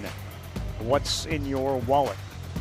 Well, what's at stake? Texas, if they can come back and win, they go back to Omaha to join the other 7 teams that will compete in the College World Series. If Oregon hangs on, they force a winner-take-all Game 3 tomorrow night at 8 o'clock Eastern Time on ESPN2. And they have been climbing back all night. Now handed over to their closer. This is Devin Bell. It's real stuff now. I mean, it's a fastball. Excuse me, mid-90s, has been up to 98 this year.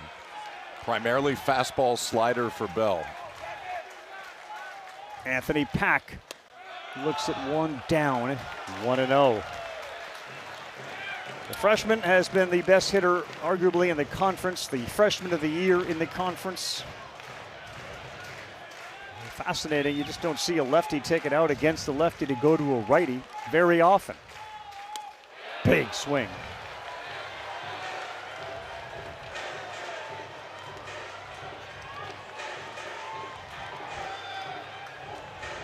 This has been a fascinating game in the way that the coaches have managed it.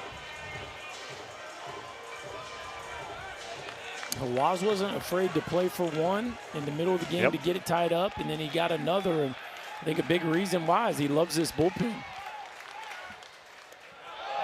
Boy, that's a big one there, but it hits Pack, so down to second base in the scoring position goes Tinney. And here comes Temo Becerra, who has struck out 3 times. He was the guy that came in and was up with the bases loaded when Bradley came in and struck him out. So another massive chance for Becerra. If you get cleanup in this Texas lineup, you're going to be up with people on base all the time, and Timo certainly has here in this ball game. Just needs the one big hit to send these fans home happy. They're on their feet. They're in the top of the 8th inning. Texas, the visiting team tonight. Right down the middle at 95 to get ahead.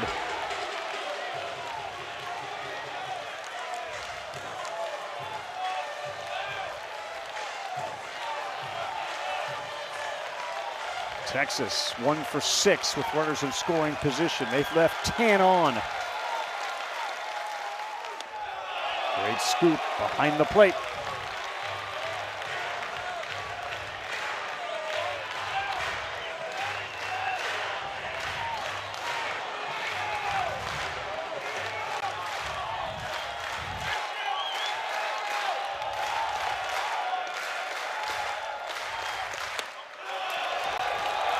couple of big misses, and now it's 2-1. His control this year's been pretty good. He's watched just 9 in 36 innings, but now he has hit 7 guys.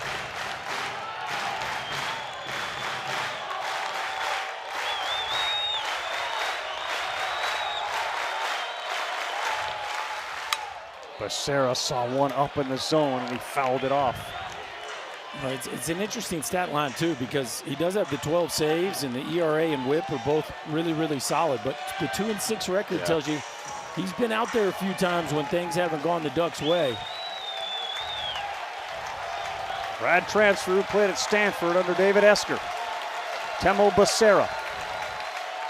2-2, beats it into the ground. This is a tough play. Fielded at third, no play. Bases are loaded on an infield single by Temo Becerra. Probably pretty wise by Smith not to try to throw that ball. I think it's very wise. If you're Oregon in that spot, the only thing that can happen if Smith throws that ball are bad things. I mean, that is one where you accept the outcome, and with 2 outs, live to fight here with the bases loaded against Rodriguez.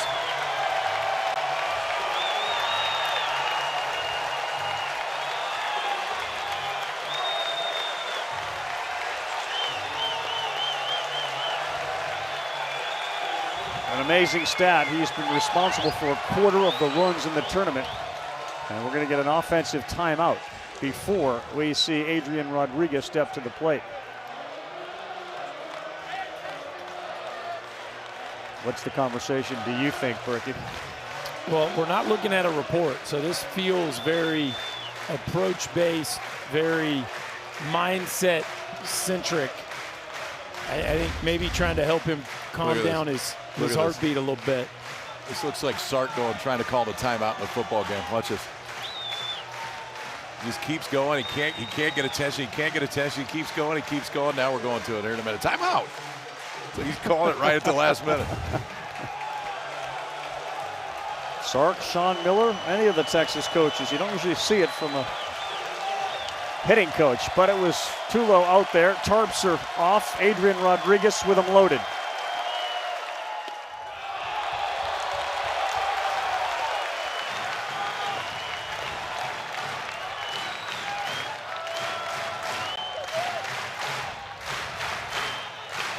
Tinney, Pack, Becerra, the base runners. Tinney's the tying run, Pack the go-ahead run.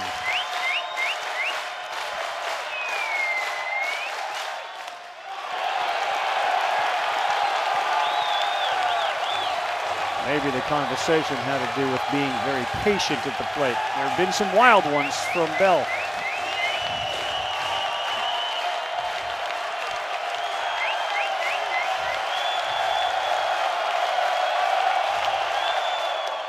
It's 3 balls and no strikes.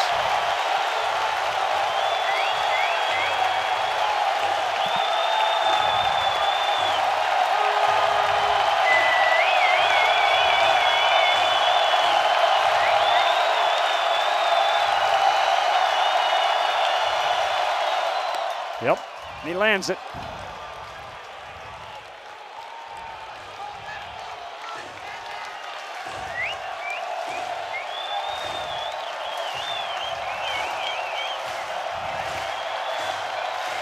He's been banged up all year with that bad hand. Adrian Rodriguez ready on a 3-1.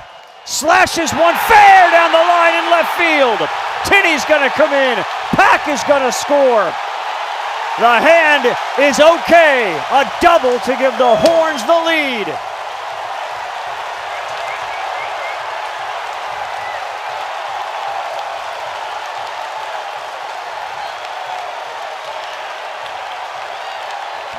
As clutch a hit as Adrian Rodriguez has ever had, and he goes the other way again.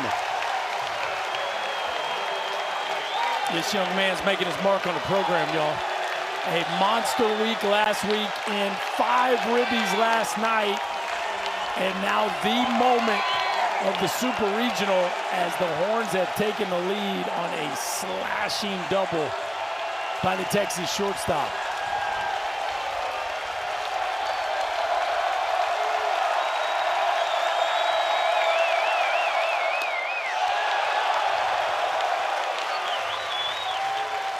Devin Bell's got to right himself. They will have 2 more chances as the home team in game 2.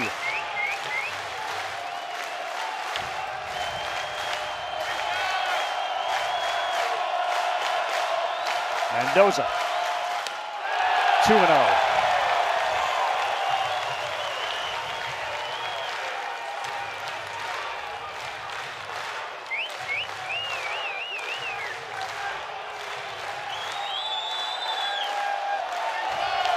He's flown out 3 times. There was a single.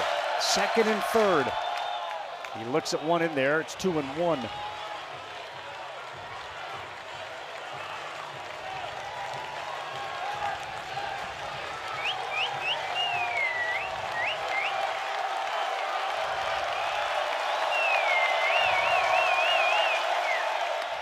Another one on the corner to go 2 balls and 2 strikes. That's 2 nice pitches right there. You fall behind and now land a couple on the corner. And there's the big closer, freshman Sam Cozart. You get that lead and you know what's next.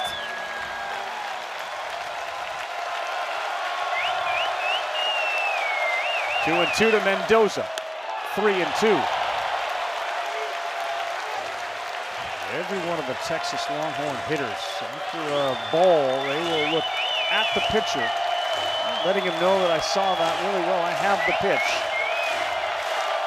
3-2 and 2 outs, and they'll be off in 3rd and 2nd. And now they're loaded again. And if you're Wasikowski, do you wait here or do you go back to the bullpen? I mean, he's been your guy at the back end of the ball game, and I know that he gave one up right here. Luke Morgan is up and warming in that Oregon bullpen right now. Sounds like they're checking to see if he's ready.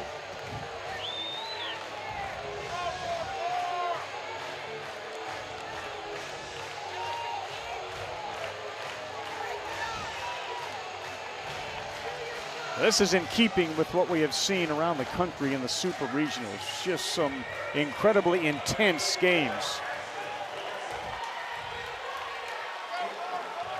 And after a fairly lopsided one last night, these 2 teams have put on a show here tonight.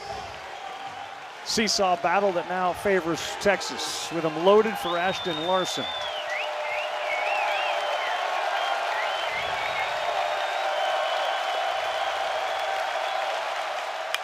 First pitch swinging out of play.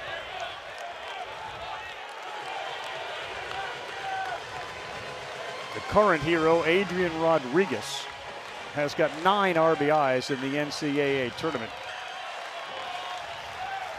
That's him right there, including 5 last night.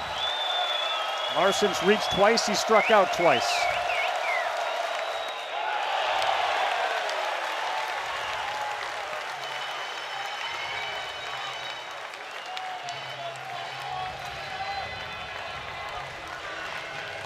One more big knock. This place feels like it's going to cave in.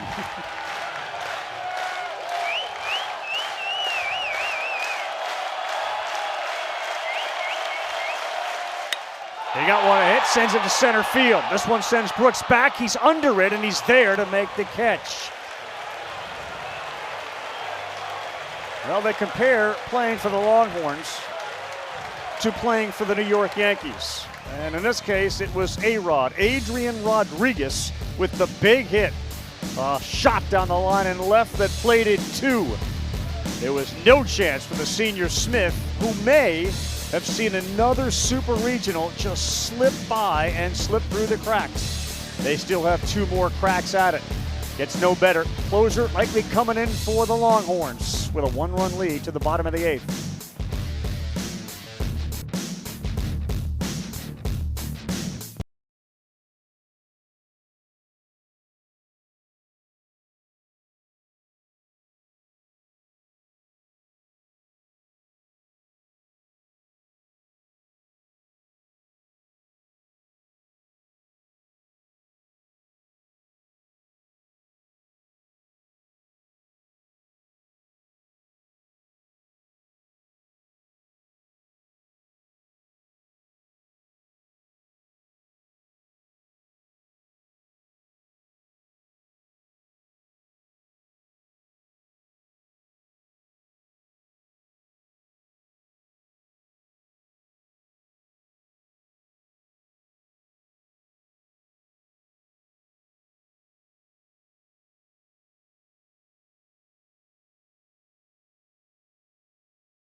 Future Major Leaguers here, Major Leaguers on ESPN. It is the home of MLB.tv. Stream every out-of-market game, live or on demand. Use the ESPN app. Blackout other restrictions will apply. For more information, go to espn.com/MLB.tv.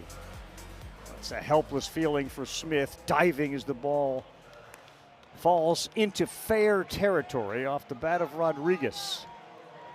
And we are going to have several showdowns for the remainder of this game, and the first one starts right now. Well, Texas goes to their bullpen, and a kid that beginning of the year they thought maybe was going to be a starter, and he did have a few starts. Then they moved him into the bullpen, and he hasn't moved since. Sam Cozart, the freshman in the back end of the bullpen, has been outstanding. 8 saves. A 1.72 ERA. About 22 hits allowed in 47 innings. He's punched out 67, and the control's been very good. Watch out for Milwaukee.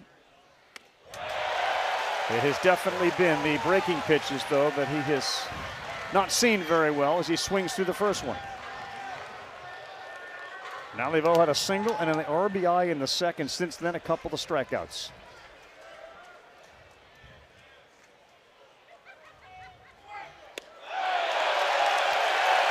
Too often you see a closer come in the game with 4 real pitches, but you'll get fastball, slider, curveball, and the split.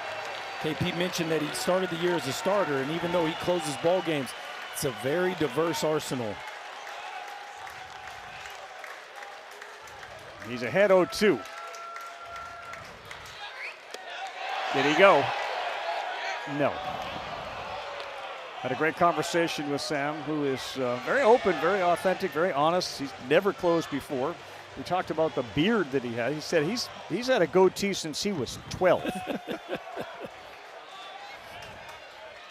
He used to carry around ID to prove to everybody that he was that young. 1-2, yes he did. Another strikeout. Oh boy. Our first base umpire, Casey Moser, says no. Milwaukee certainly said no. No, he held it, and he did that last night too. Yeah. He is strong. Not many holding that. 2-2, he's got some of the longest homers this year. Not there, he's gone. Cozart goes 95 up top for the first out in the bottom of the 8th. Well, Berkey talked about the 4 pitches, and it really starts with that fastball. Gets into the mid-90s back-to-back. Junior Milwaukee held off in the pitch before. This one he couldn't, though. 95 elevated, and Cozart strikes out the first duck hitter he sees. Bottom of the order for Sam Cozart, the closer here in the 8th. It's Maddox Maloney now. Got some pop in the bat, 12 homers. And that one is out of play. Cozart has benefited greatly from working with Max Wiener. I mean, he speaks of him like he's almost godlike in their ability to work together to perfect the pitches that he throws. You mentioned the 4 of them.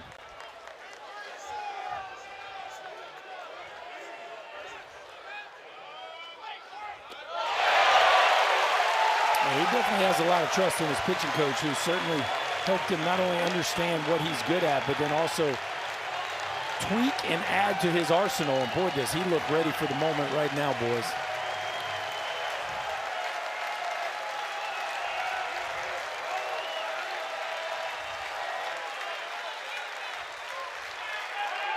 Right down the middle at 96. 2 up, 2 down, both courtesy of the strikeout. And he's finished each guy with a fastball so far. We got Milwaukee to go chasing on a fastball up and out of the zone. This is the setup. Breaking ball that's down and away, gets a swing through by Maloney, and then just sticks 96 right at the bottom of the zone. Back-to-back strikeouts for Cozart since coming in here in the 8th. 6-5 Texas, 2 down. And Jack Brooks, the 9-hole hitter. Cozart's first one is a little high. Gave you all those glowing statistics about Texas within the tournament and all the teams that got there, and they were 1 or 2 in virtually all the offensive categories. You tend to forget they were also number 1 in team ERA through the tournament. On the corner for a strike.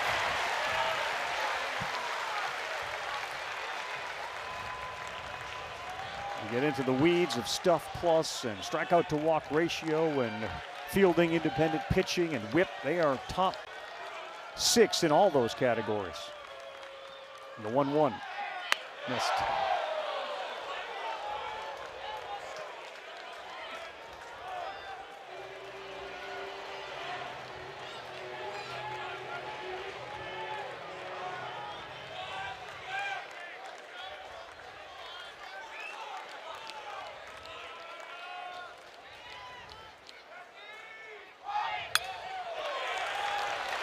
Got a chance to make it 3 for 3. 4 of the last 5 Oregon hitters have struck out.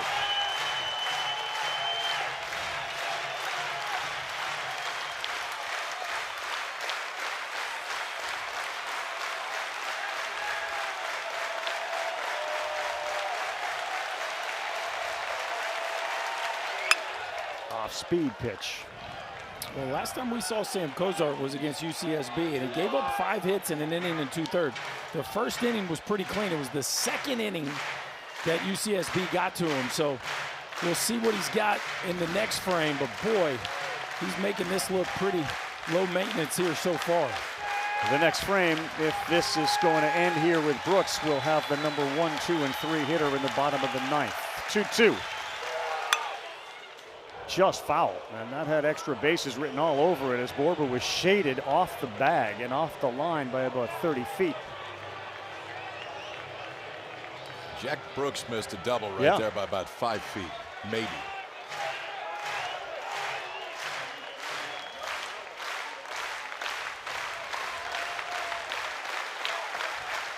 That didn't encourage him to move any closer to the line.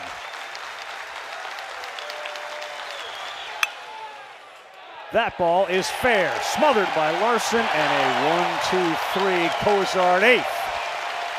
We go to the 9th. Longhorns up by 1. With a win, they go to Omaha and a World Series.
Eighth inning, biggest hit of this night. It comes off the bat of Adrian Rodriguez. He's been a star for them in the NCAA tournament. A double that brought in 2. It brought them back to the top. They lead it 6-5 as Pack and the rest of them are starting to smell the Omaha Steaks. But it's not going to be easy. We head to the 9th inning. 7 RBIs here in the Super Regional, 9 overall in the tournament. For Texas, one more time the road team, even though we're playing here. They were the home team last night. Borba, Pendergrass, Bell stays in. I know Bell gave up the hit, but this is a giant inning right here. To keep it at this spot, you got the top of the order coming up for Oregon. 8-9-1 due up for Texas.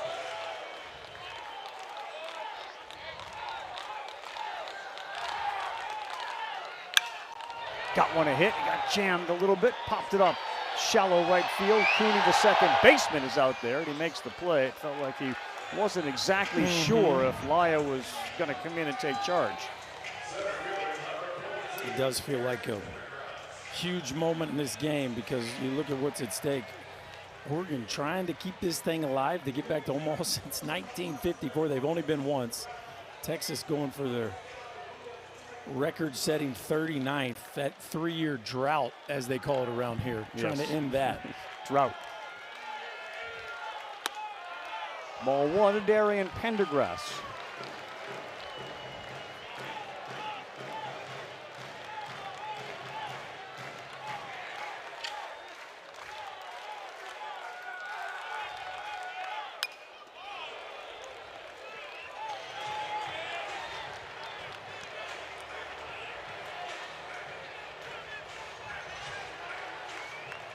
Pendergrass has been an important piece to this team as he has solidified the defense in the outfield.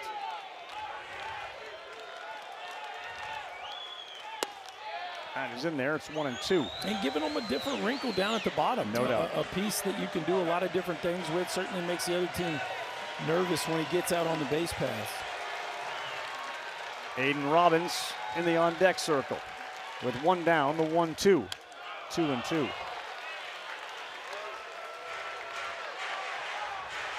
You could take the tape of this game, right, and go into a lab and just look at all the things that have happened in this and the decisions that were made and the plays that were made.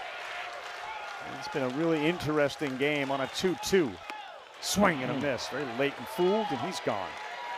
Well, Bell looks a little more comfortable this half inning. Filling the zone up.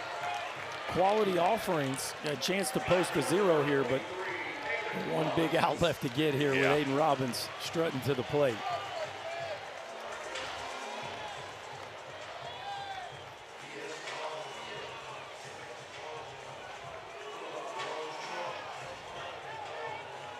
This game started at 8 o'clock local time, and Robbins led it off with a homer.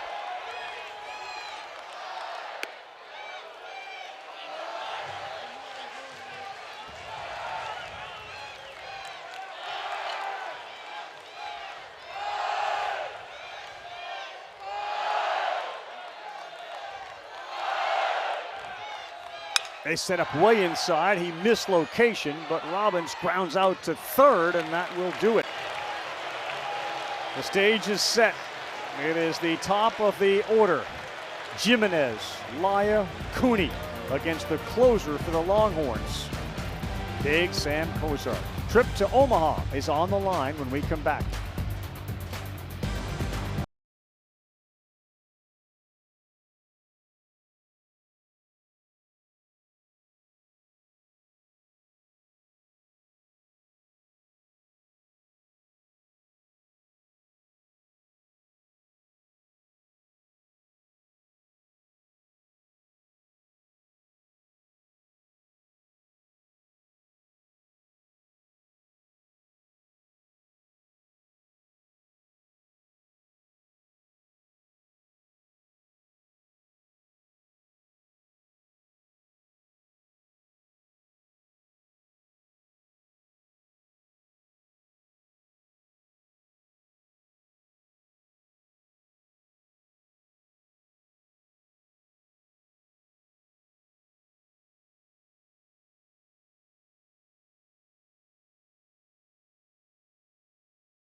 Everything comes big in Texas, including the butts.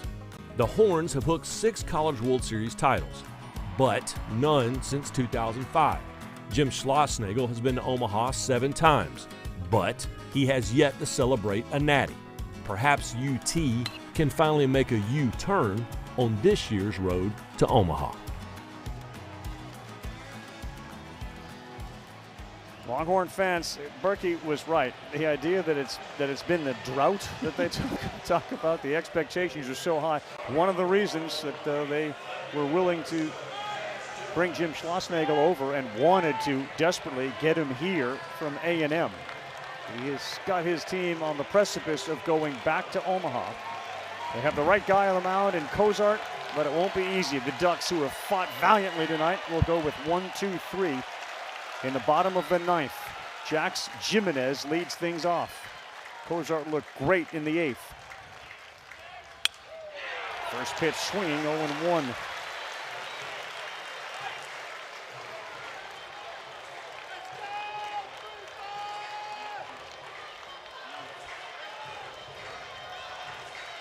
Laya, the freshman, good numbers against righties on deck.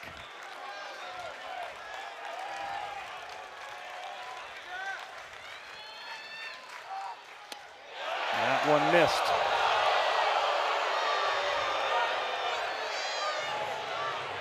Cozart got into baseball at a young age, the bat boy at age 5 for High Point University. His father, Craig, was the head coach there at the time.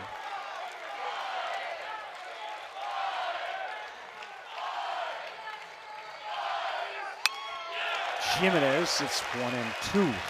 Now the options open up for Sam Cozart. Yeah, a few put-away pitches for Cozart. Haven't seen the split yet.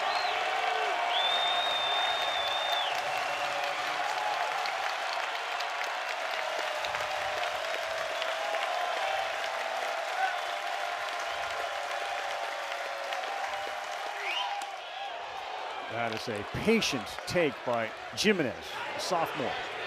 You would think after that, when you elevate a fastball, it's been fastball heavy in this one, that maybe the time that you do see the split here with a 2-2 count.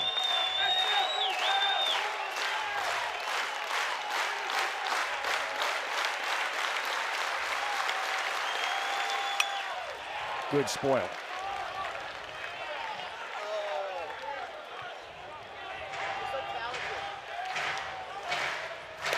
People know his brother Jacob, who's catcher in the Guardians organization. He said about his brother Sam, there's no one out there like him. He's one of a kind, and he's going to do crazy things in the baseball world. All he's focused on now is getting 3 outs, the 2-2. This is a good at bat right now by Jax Jimenez. He definitely looks like he's seeing the spin pretty well. The challenge for him is going to be, can he lay off that elevated fastball?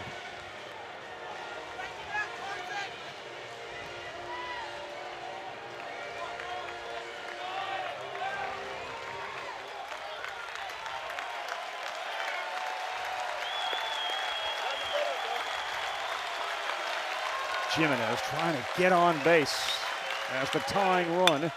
And this one right to a Borba third baseman playing off the line, well positioned, 1 out.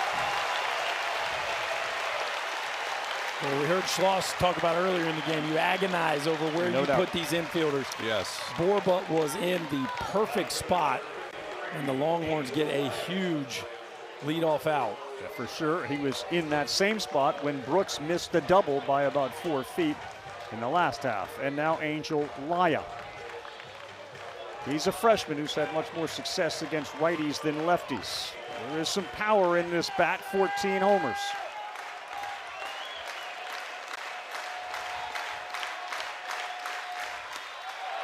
Off speed, gets the call. Looked like it might have been a little off, but he went with a curveball, and it's 0-1.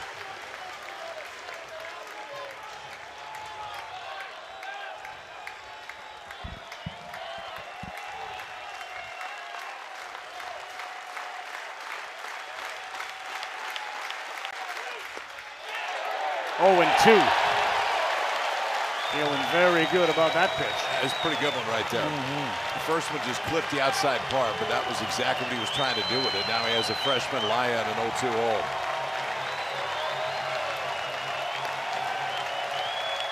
Two that were down. Cozart go heat up top against Laya. He does, and he is 1 out away.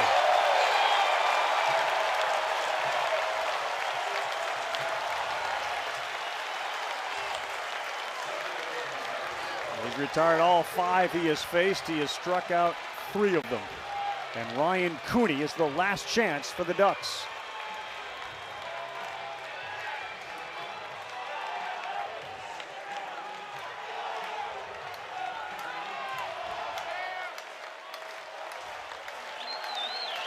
Drew Smith, the senior, is in the on-deck circle, desperately wanting one more chance.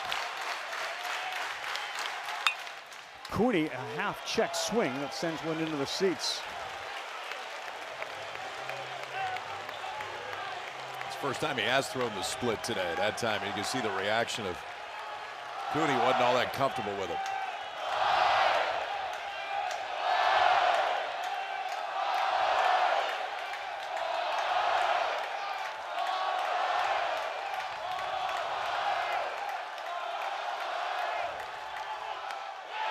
That lands.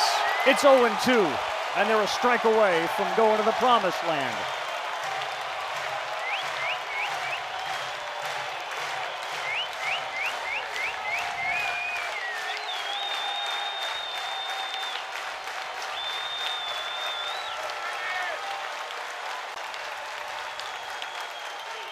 Cozart got him! And from Austin to Omaha, the Horns are heading back to the College World Series.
The man in the middle holding that trophy was brought here for one reason.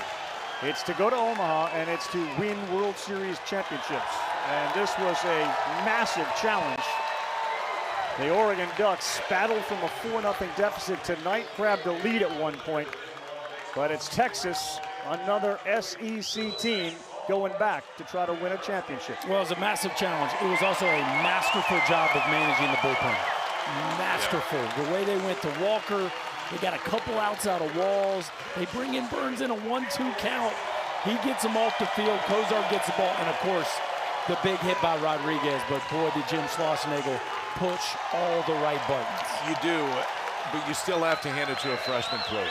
He does not look like a freshman. The stuff doesn't look like freshman stuff, and he didn't pitch like one tonight. Cozart faced the minimum over 2 innings, struck out 4, and nailed down the Longhorns' 39th trip to Omaha. He no longer has to prove his age by carrying around his birth certificate. He is a 19-year-old who looks like he's 30, but he had the maturity that you needed to close the door on the Oregon Ducks.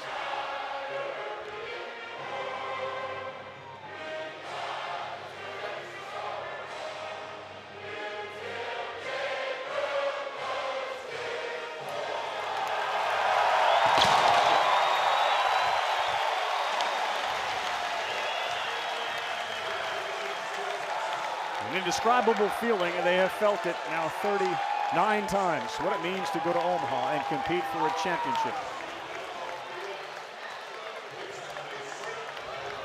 It started with Robbins and Tinney and their home runs. They rallied late in the 8th thanks to that Rodriguez big double that put them back on top.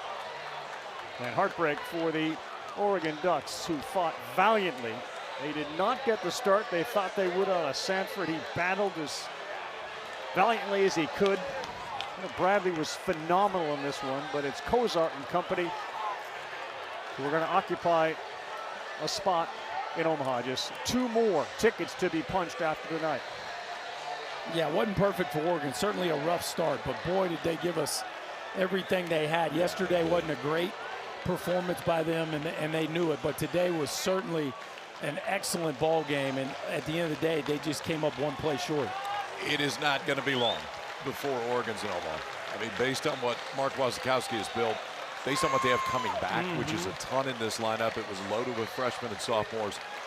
And I think based on the brand that he's built in the 6 years that he's been there, I know it didn't end the way that they wanted today, but the battle back to take the lead in this environment, to give him a chance, it just may not feel like it now, but it's one step closer to them taking that final step. Well, Cozart, who came in and struck out 4, and it felt like all of those pitches, and in particular, the fastball was working. Drew Smith, now 4 supers, and he gets stuck in the batter's box, waiting for another chance. Tinney, Cozart, and over the railing they went for a big celebration. Some more gracefully than others. That was a serious collision between Cozart and Tinney there after strike 3, but wow, what a performance by Sam Cozart. We always say the last 3 outs feel impossible in these games, and Cozart went out there, and as you said, KP, he faced the minimum, not for 3 outs, for 6. And we saw tonight why Texas is a contender to win the whole thing. They can score in a variety of ways. They have big-time star power, and the back end of the bullpen is arguably as reliable as anybody in the sport. So 79 Men's College World Series, and the Texas Longhorns have now been to 39 of the 79, which, yes, it's like half that they've been to when the World Series has been played. I hear that's good. It's really good and really hard. It is a long season. It is certainly an abbreviated season spread out over just a handful of months. But this journey, the Super Regionals, that's the part that Schlossnagle has said is the most difficult. And you can see why when you have to deal with a team like Oregon. Holy smokes. Texas and Georgia at the College World Series after the Bulldogs blasted their way through Mississippi State. You're going to have Daniel Jackson and Carson Tinney in the same game as they head up the hill there in left field to celebrate with their fans. What a scene that is.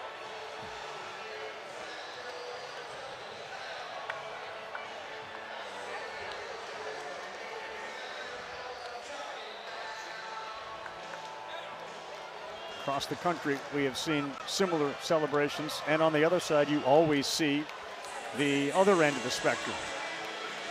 The addressing of the team that's going to have to go back, regroup, and try it again. To KP's point, what Mark Wasikowski has done with Oregon is nothing short of spectacular, and they are 1 or 2 pieces maybe away from getting to Omaha.